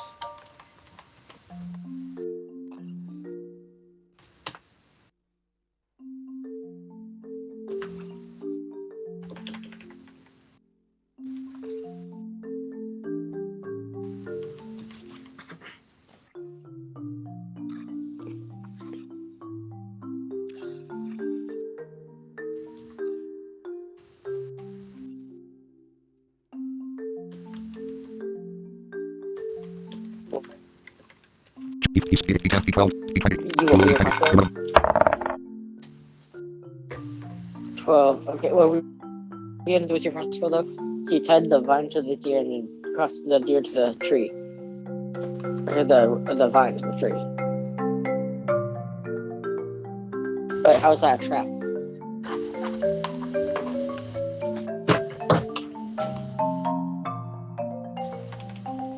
I suppose. But what if the monster just doesn't walk by the tree but walks on the other side?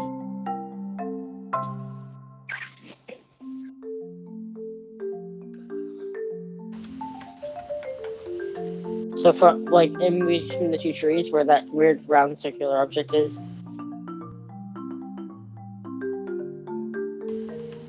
So you can stretch it between the two trees and have the deer in the middle.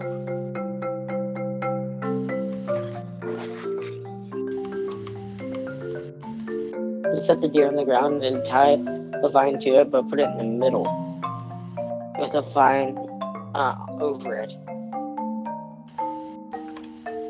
And then you tie each end of the vine to the two very, very long, not very tall trees, very wide. Then you stand about 30 feet away. You use your movement action to stand about 30 feet away and wait. 80 feet.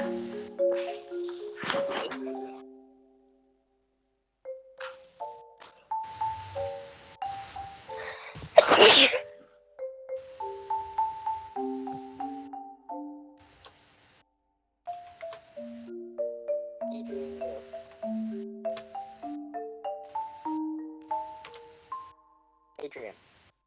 I'm here. It's because I'm trying to fix my OBS because something happened and I'm kind of like locked. I can't really like I'm not like locked really, but okay, there we go. I got my OBS back. There we go. It is your turn.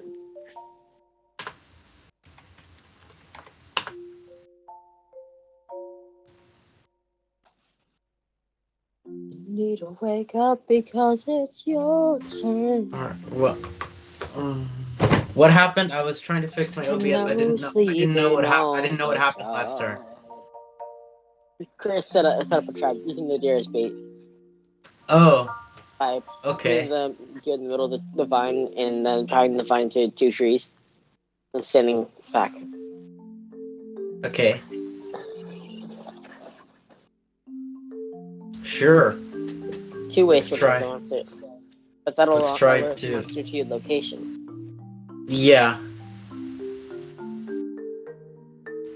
Good point. Alright, so Alright, well, let's run it. Just like rolls E20. 5.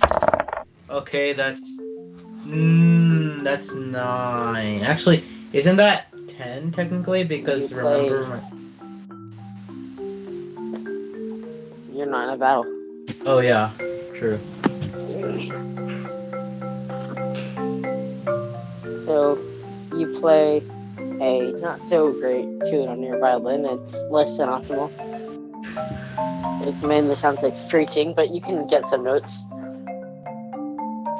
You hear a roar from off in the distance, but you can't see anything, so it must be a very, very loud creature. If you can hear it, but you can't see it, even though there's a clear gap between two trees. You can hear it coming from the front. Alright, well, I end my turn. Now it is the pause turn, which we rarely take usage of. The both of you hear a very, very large stomping sound. You must smell it, the deer, at least, and it heard your performance, Randy. So, you see a very large beast, its head almost cresting the tops of the trees. So, a rough estimate means it's about 50, 60 feet tall, if not higher. Not tall. What beast is it? Well, that's for one of y'all to decide with a nature check.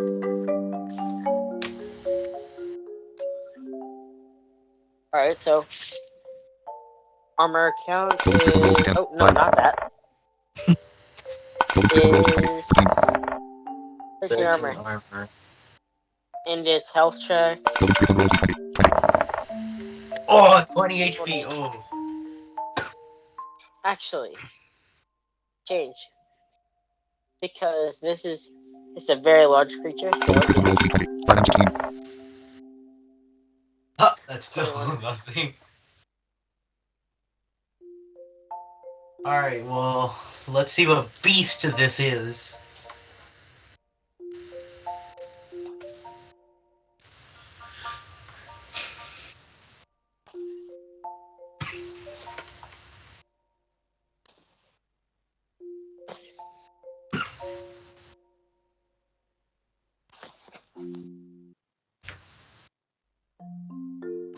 Okay, so, D12. D20. Ranger, are you gonna do a nature check to see if you can figure out what it is? Yeah, I'll do that. Or are you gonna attack? Or perform? I'll do a nature check. I'll do a Oh, nature nature? check. Alright, your turn, Chris. No, your turn, Spawn rolls Chris. D20. 12. Oh, I already rolled. You go first. It's your turn. It's your turn. It's your turn. Alright. D12. D20. Very Roll noisy. D20. Nine. Roll. Oh, barely. Yep. Before I continue the narration with the old man, who is currently lurking. Papa, what are you doing? There's Me? in the water out there. Oh. Well, why are you doing that in the bedroom? Huh? Well, why are you doing that in the bedroom?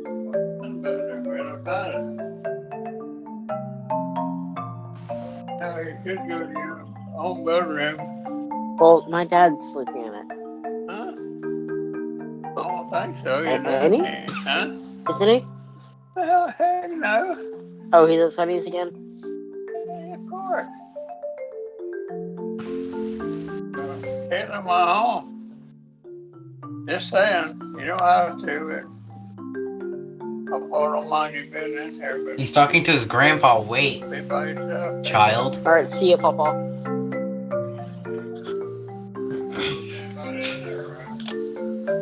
I'm taking my crap too. Taking my crap too. Hold on. Hold on. Yeah, Mr. Child, hold on. Ooh, a message.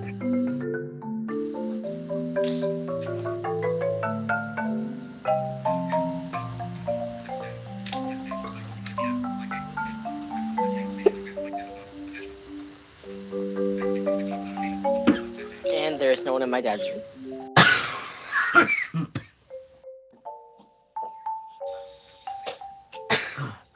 Yep, my dad is at his girl's house again, even though he won't admit that that's his girlfriend. Even though he won't admit that's his girlfriend, he's at his girl's house. He tries to very not successfully to try to say that that's just his friend. That's not his friend, his girlfriend. It's very evident. He sleeps over there all the time.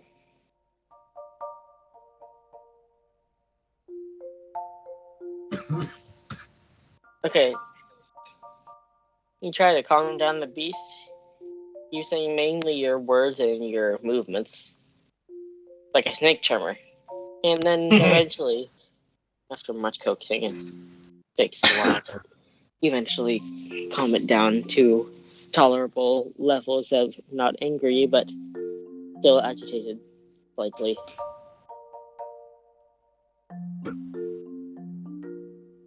By 1 point.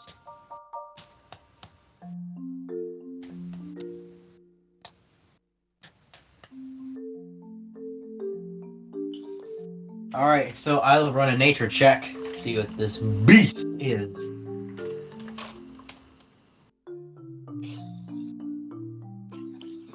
Spawn rolls D20. 20. Oh! You remember remember hearing about something a creature that looks like this. It is the child of what is known as the Goliath type of giant species, and also a demon from hell. So it's basically a giant demon. Neat. And it does have magic. It does have magic. So what, demon wraith? It's kind of like a demon wraith, but the demon wraith has wings. This does not have wings. And the demon wraith isn't as large as this creature. How do you know that? It's smaller, and it has wings. How do you know that Because it's smaller? I've had it described. Okay, then It's a big creature. It's not just huge. What do all the enemies look like in SQ then? That's the only one I know. Literally. I was curious, what does it mean by a demon? So I asked.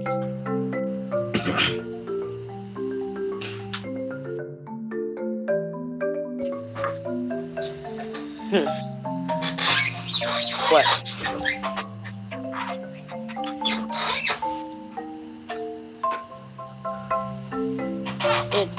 It's no longer glaring at you, but it's glaring down at the deer and looking very hungry indeed. It reaches down with this giant hand paw-like thing, more like paws, and grabs the deer, and before it can walk forward to just, kneel down and sit on the ground to eat, it trips it with a wire and falls and hits a tree on the way down, automatically causing 3 damage. Boom! And it is prone. It just Ooh, fell. prone. Ooh, prone. Why do so many things in this game make you prone? I don't know.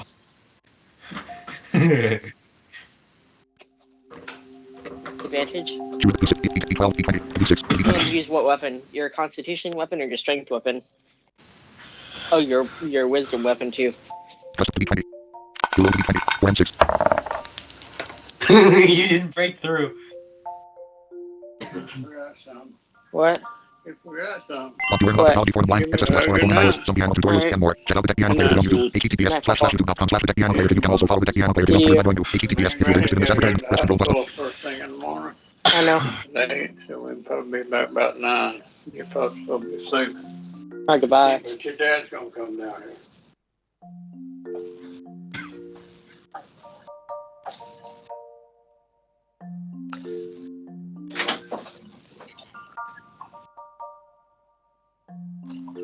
Alright, so what was your dice rolls? I couldn't hear them.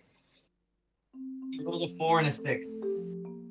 So he failed to break through.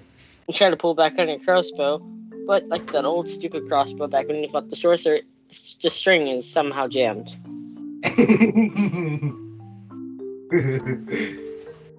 Yes.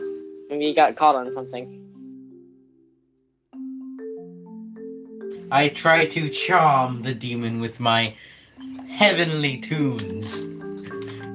Or maybe not so heavenly. Let's But it's fail a demon miserably creature. time. Oh, so. Also, we're in battle, so my charisma mod is actually 5 now. What? 14. Oh! My mod What is happened? 5. My mod is 5 because we're in a battle and I rolled 14. So I got 19. For Chris, oh yeah. It was me. With the strings, you managed to play a very, very, very beautiful tune on the demon, the giant demon, the Goliath demon, whatever you want to call him. But not only is he charmed by the music, but it also gives you and what's her face? You and Ace a boost on just on the modifier of your highest stat. Ooh. It's your highest stat mod. What's your highest stat mod, Chris? What's your mod? 4? I thought it was 6.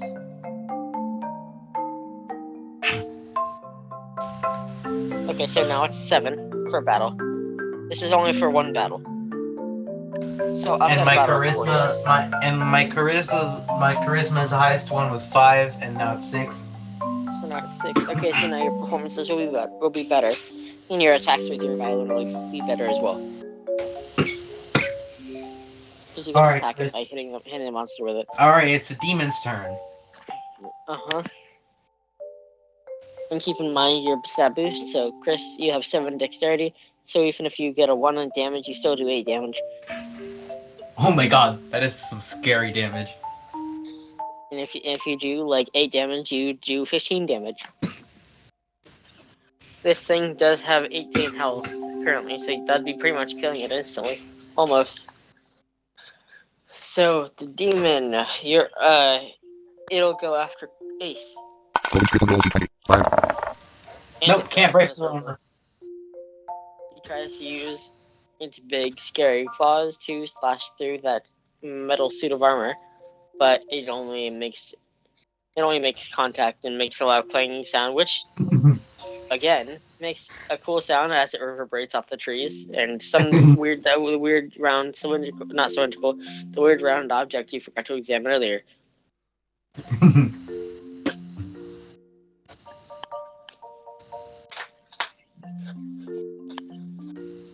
D10.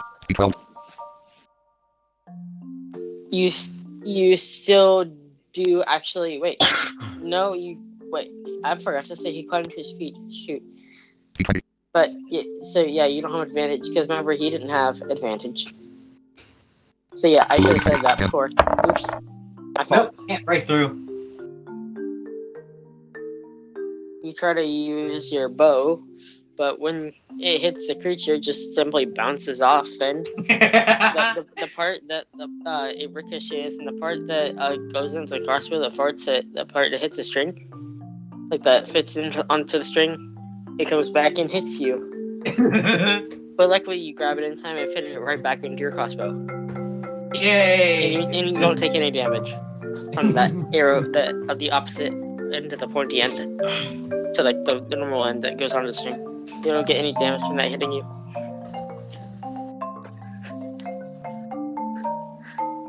Alright, time to performance check once more because I am the best violin player in the lands.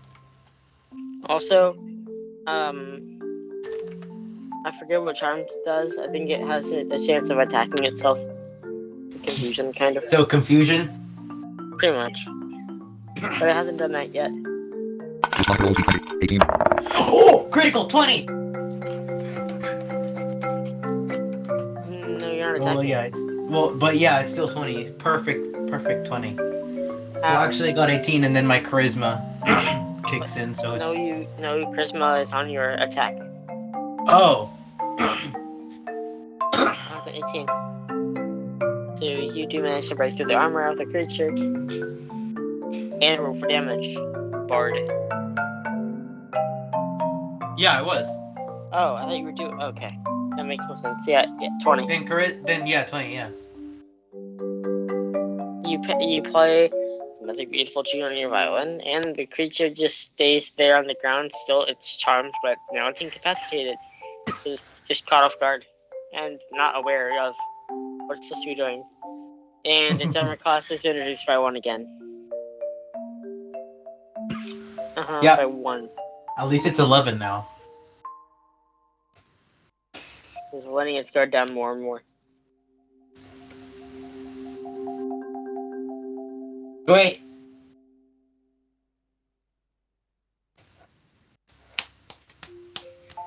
Alright, it's the demon's turn. Logan Strickland rolls D20. 9. Nope, can't break through. Yeah, you can break through anyone's armor.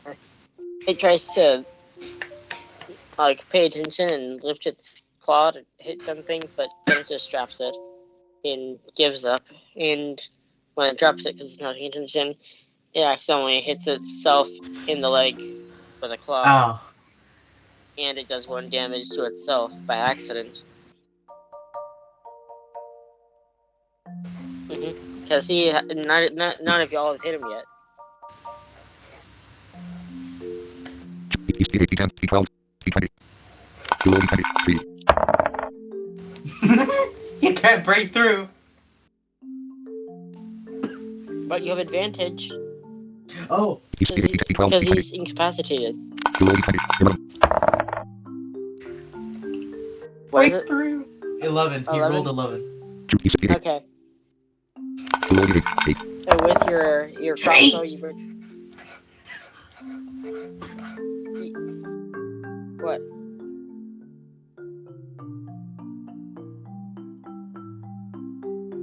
Oh yeah, you have half damage, or half range, not half damage, half range. So that's a crit, right?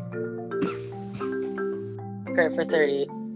You pull back the string on your crossbow and launch one of your many arrows that are stored in it. It hits the creature straight in the heart, and it falls backwards, and it almost makes the tree fall on its way. Luckily, the tree stays upright, and now it's just a big 60-foot long mass laying on the ground. Also, didn't you say 80 feet? It was 80 feet. Yeah, but your crossbow range is 80, not the monster.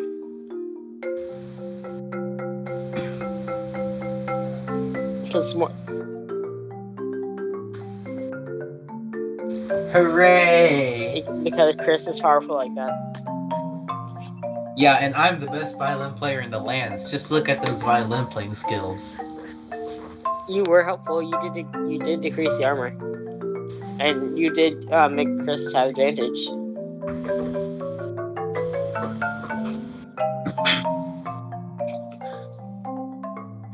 All right, XP time, guys.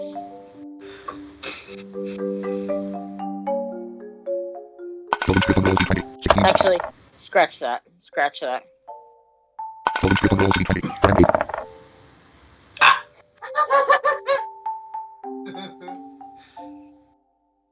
12 XP to both of y'all. Oh, come on, Logan. Why can't you give us a retry to that? That was such a terrible roll. What the hell? Fine, I'll give you another roll on XP, but whatever treasure y'all get, y'all are getting -2 in both. Because I said so, because I'm a joke DM. Logan Strickland rolls D20. 5 and 14. 5 and 14 are not 17. 5 and 14 are 19, but remember you said -2. No, -2 on the treasure, so that means like gold and silver, etc. Oh, okay, so we got 19. 19 XP. Alright, so, Chris, how much XP do you have?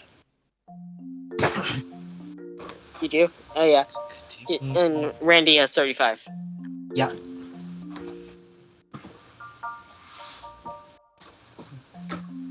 And the demon has no items, because it's just an animal. A shame. Well, let's roll for money. Stack column. Stack 13. Artist game. Find chat rooms. Column. Choose Awesome money. D6 D6 D custom. Cancel. Custom. Number of dice. That's Number some of dice. Artist game. Find chat rooms. Text. You roll D2. 1. Or Choose that, D6. okay. Cancel. Custom. D8. D10. D12. D20. You roll D20. 5. 5. 3 silver? Really? Start. Blank. At least we're getting So money you got, from the you got 30 silver. Silver.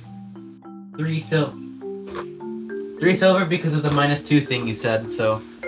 Yeah, so 3 silver for both of you. Chris, you have 47 silver, right? 40. Space. Comma. Wait. Space. Blank. No, Blank. you had 40. Yeah, you're right. So yeah, you have 45 silver. L. O. I. O. L. 45 O, silver I, now. O. Because I. of +3. Space Yeah, you D. have O. 45 L. E. silver. Comma. Blank. Comma. Blank. Randy, what do you have? I have 14 gold and now I have 17 silver. Wait, how did you get decreased gold? Oh, no, you Blank. didn't. 0 3 silver. 44 gold. 45 I silver. was about to say, how did you get from 24 Target gold, return, 24 silver to 14 gold? Slash. 4. 0. Wait, Target you return. had 0. 14 3. all along. 0. You're a retard. Blank. Don't Plus 3 silver. mind me. 44 gold. 40 blank. Plus 3 silver. 44 gold. 45 silver. Blank. Oh, why am I in the dice rolling screen? Let's roll Artist random game. Find chat dice. rooms. Roll. 38 8. 38. Logan Strickland rolls D10. 37. 38 8. Oops.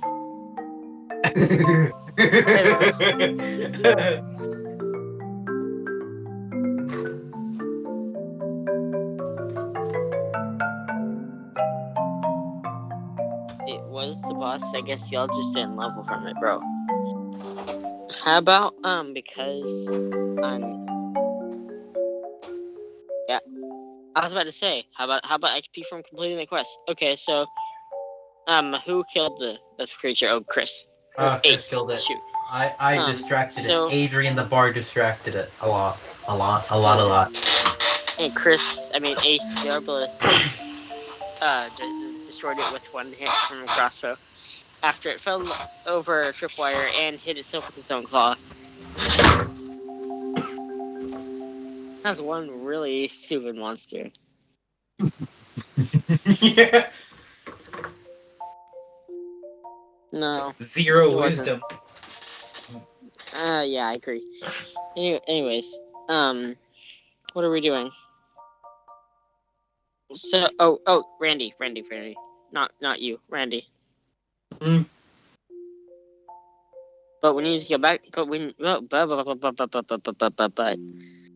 to go back to the officials to get our gold and silver, right? All right. Well, how am I supposed to carry it? I'm a fucking fairy. I'm tiny as hell. You want me to carry a whole 60-foot tall demon with like Who? my tiny ass hands?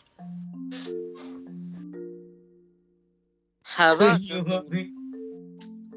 no? How about we do some weird fantasy shit? As soon as you kill the demon, a bright light shines above it, and it is lifted into the sky, and it zooms towards the city. Because a divine deity has lifted it up to the sky and is carrying it to the city for you, since both of you are too small. Wow. Thanks, Mr. or Mrs. God. I don't know, whatever you are, thingy. I'm gonna kill you one day, by the way. I hope you don't mind.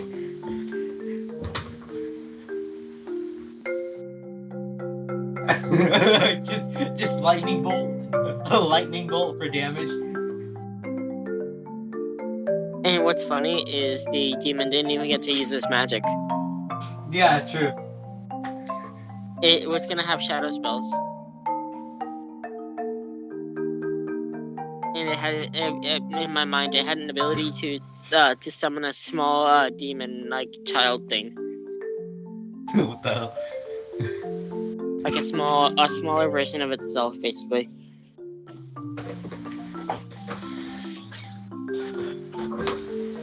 It forgot about its magic. Now, Randy, it is your turn to do what you want to do. Well, yep, I'll head back to the city with hoping that god or whatever that's lifting the demon keeps lifting it up for me while I go along to the city. You fly towards the city, following the big, very, very large body of the demon flying over the sky, which people in the city can absolutely see. It is not hidden at all. There's no way it can be. You fly behind it, and it is strapped in front of a large building. Chris, you are still in the forest, you need to move.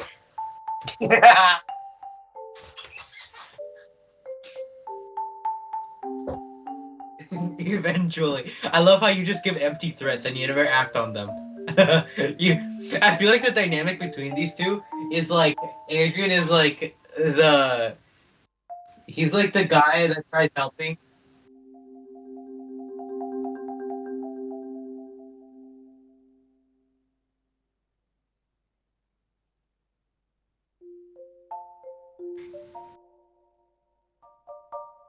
Hell no! That'd be a terrible way to end it. We have to have a true duel. Yeah, y'all need to have a duel one day. I swear.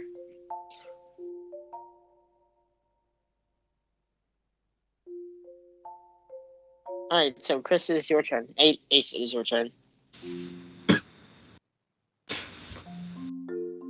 Very I likely. quickly run to the city and grabbing the deer and the small weird round object, or more like I'm not sure if you call it small or large. It's not very large, but it's not very small. Medium. Like I said, about the size of like 7 or 8 inches. You grab the round thing and the deer, and you run behind the fairy and the flying demon corpse. And eventually you reach the city where the corpse is just dropped on the ground in front of a building, and Adrian is nearby. And you can take an action, you can do whatever.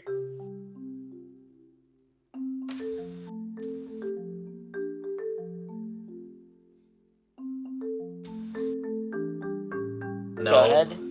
Oh. Bonus actions are rarely used, but yes.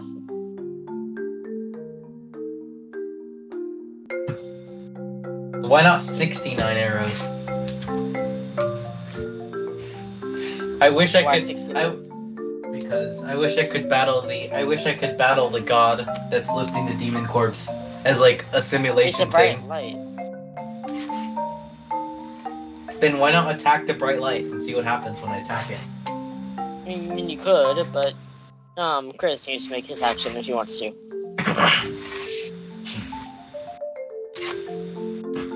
Alright, so you grab the arrow sticking out of the large demon corpse, but you have to find it first. So eventually, after you find it, you pull it out, and it is disgusting in the end.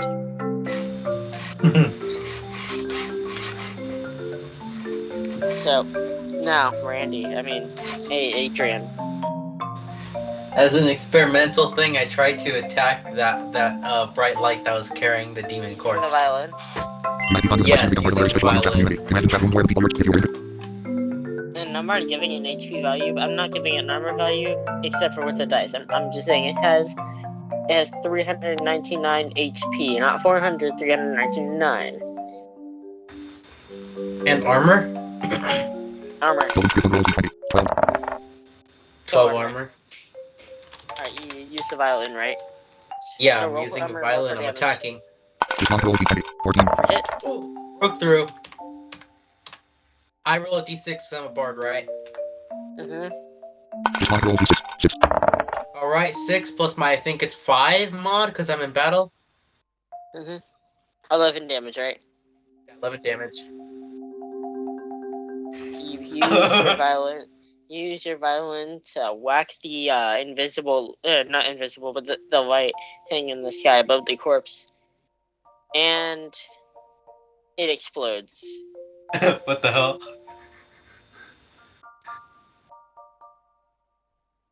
Randy does, but the god truly takes no damage because it is a god. So the god has 399 HP, and it flies up into the sky after exploding and disappears back into the heavens. But Randy has taken 25 damage. Ow.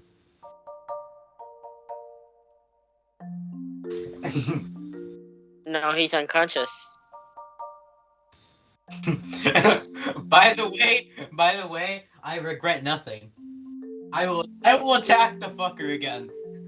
He's in the sky. He's far, far away now. Okay, well, when he comes, when the god decides to come back, I will attack the fucker again. I do not care. But you're on the ground, so you can't, and you're unconscious, and you can't move or attack. Yep.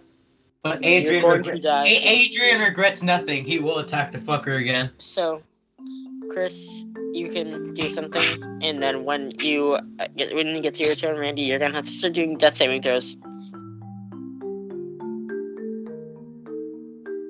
Yes, you're in front of the building. The goblin. What? The god dropped the corpse in front of. I wonder if the god is angry at me for hurting your thingy.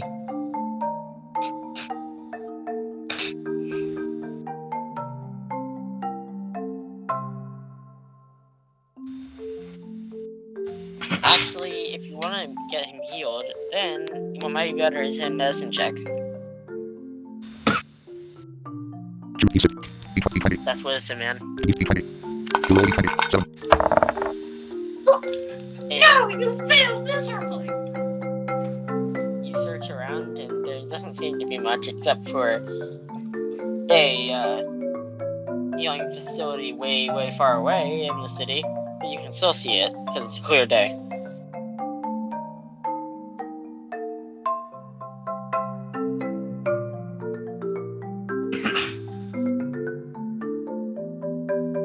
have to walk in the building first.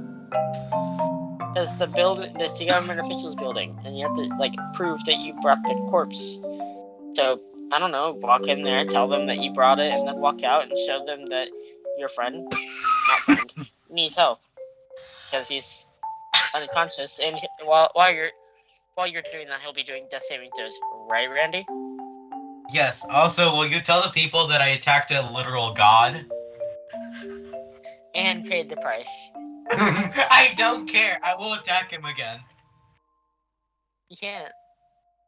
Well, whenever he shows up again, I will attack him.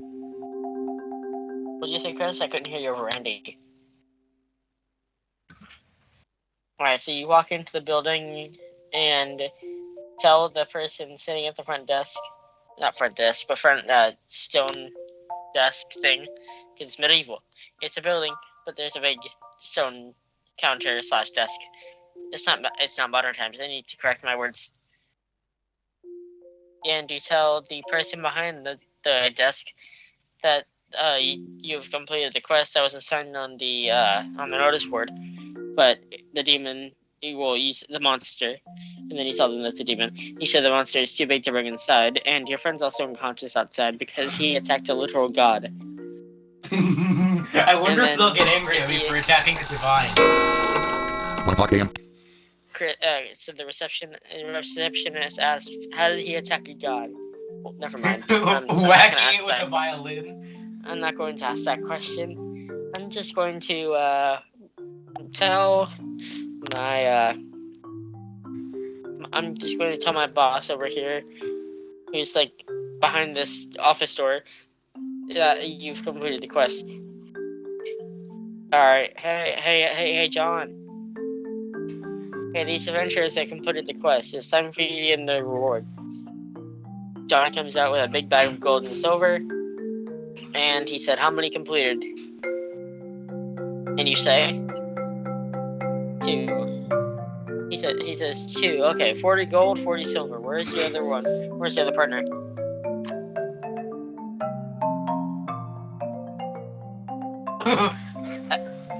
Attacking a god?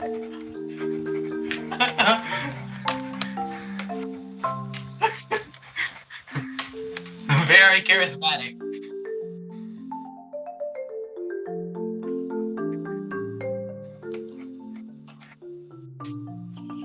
So the man, John, he gives you 20 gold and 20 silver. Star was blank. And 65 silver.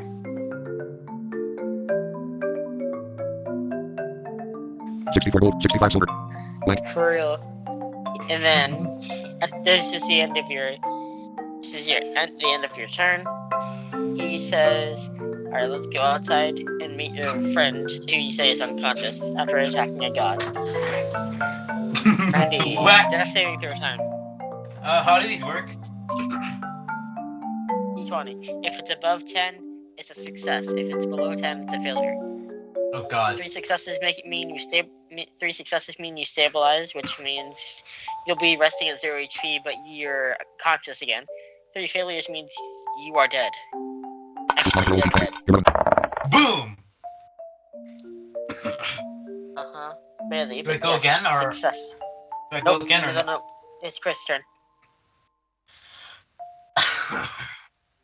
You have to make 3 to live or die. No, you're not doing death saving throws for him. You're doing your turn.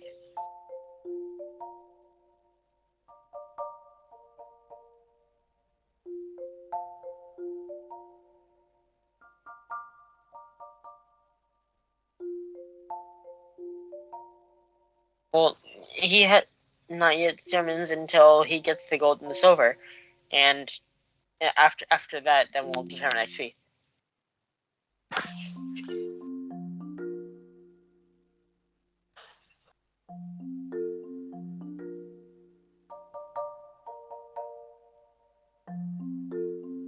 Alright, so the man places 20 gold and 20 silver into Adrian's inventory. And Adrian, add that stuff to your stuff. Add stuff to your character sheet, Randy. Huh? 34 gold and 37 silver.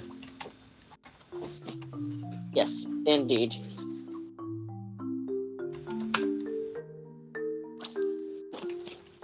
Not even. A little bit more. Just barely. Anyways. After that, XP time, guys. Yes, I will roll a D. 20, yes. Logan Strickland rolls D12. 3. Not that. Yeah, this is what he's rolling. Oh, wait, 20 XP, level up! XP, yay. Level up. Alright, we're level 3. Alright, so here's where the world of D&D gets interesting. 90. Uh-huh. Yeah, so yeah, Plus 90 yeah, XP, yours is 316/90. Plus 90 XP, LVL 316/90. 36 or Plus 90 XP, 16, LVL not 316/90. 36.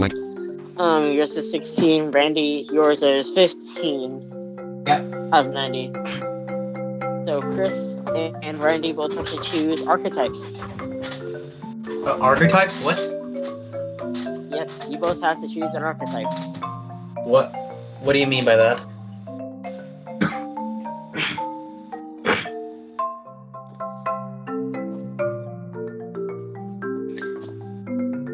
Yeah, that's what I'm planning to do. Also, randomly smacking gods for no reason. That too. Alright, so what's your ranger archetype, Chris? I'm still gonna continue doing that. By the way, I will continue randomly smacking gods for no reason. If they appear. If they appear. What's your ranger archetype? I don't know what the ranger archetypes are.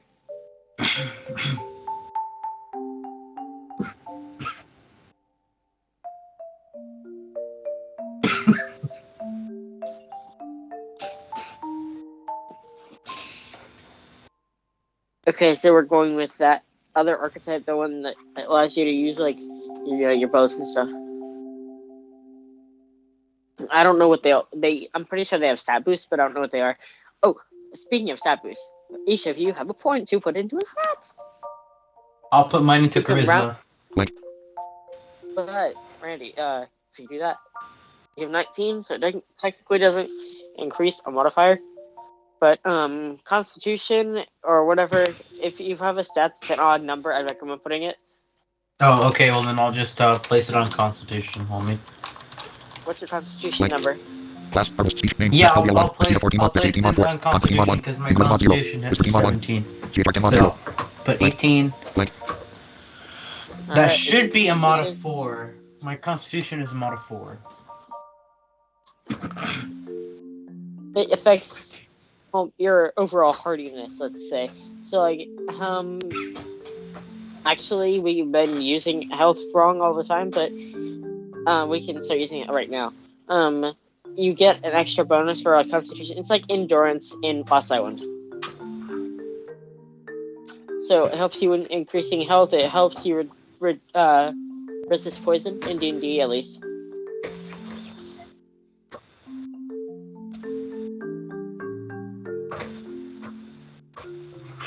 Yep.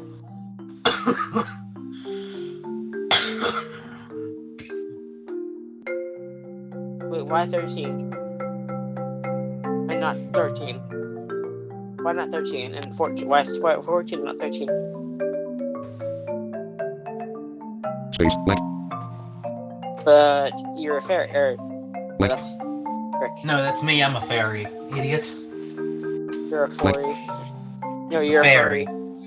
A furry. No. I'm not a furry. You fucker. I'm not a furry. I'm a fairy. No, furry. I'm not a furry. Space, You know, Fernie, Elaine calls Okay. Elaine, my little sister, calls Fernando a furry.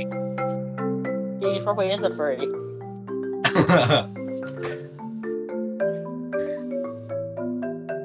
Charisma. 0. 0, space, 0, Okay. blank. Nice. Blank. So, Artist name, find chat room, roll 1. health. What about roll for d10s, you guys. 2d6.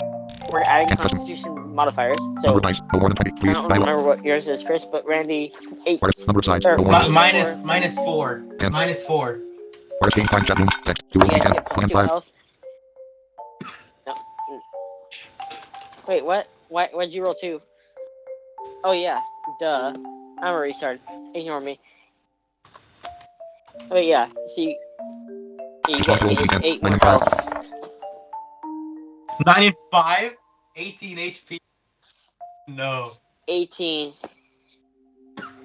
No. What you get is what you Yeah, get, so bub. 18 health. So that's 46 health for Randy. Also, doesn't that mean I heal so I'm not, like, dying anymore? You heal by 18 HP. That's what you just gained, and you had 0 before. So Yep. you are alive, yes. But you're not doing well. That means you would have 26 health.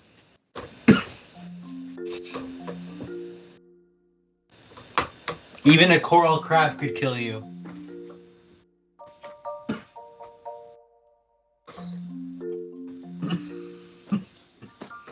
Choose the d6. I bet a Cancel. shipwreck could kill you. Number of dice.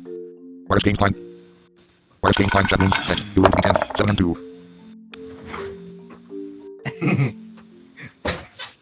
11. Start up. Blank. Blank. Fine. 11. Yeah, 29. Fine. You're not supposed to do that, but okay.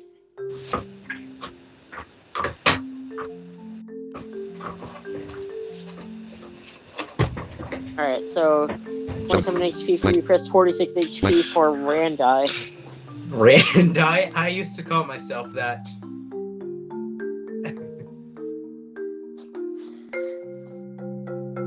I mean, I have 18, so I'm not like unconscious or in the brink of death anymore. We can quit here. We can continue on and like get Randy healed and everything, and figure out what to do next, or we can just that's it. I will quit here. Well, I'll stop for now. Okay. I guess I just gotta record my minimum video. Note that dialogue. Don't say but now. Say but now.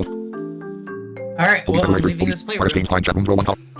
Are you sure? Yes. Would you like to receive? No. Logan Join room. Alright, and I'm The game will not continuing my close. Manamon play. Let me just, February 3rd. let me just Stop save recording chat this. D&D. Okay.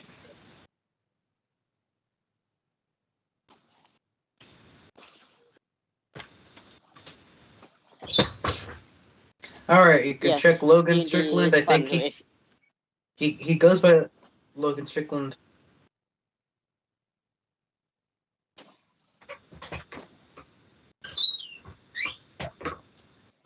Hey, I'm sorry. Hey, what the hell? I'm just trying to do some good for my channel, okay? I have an idea. Buzz, Just stop call me recording.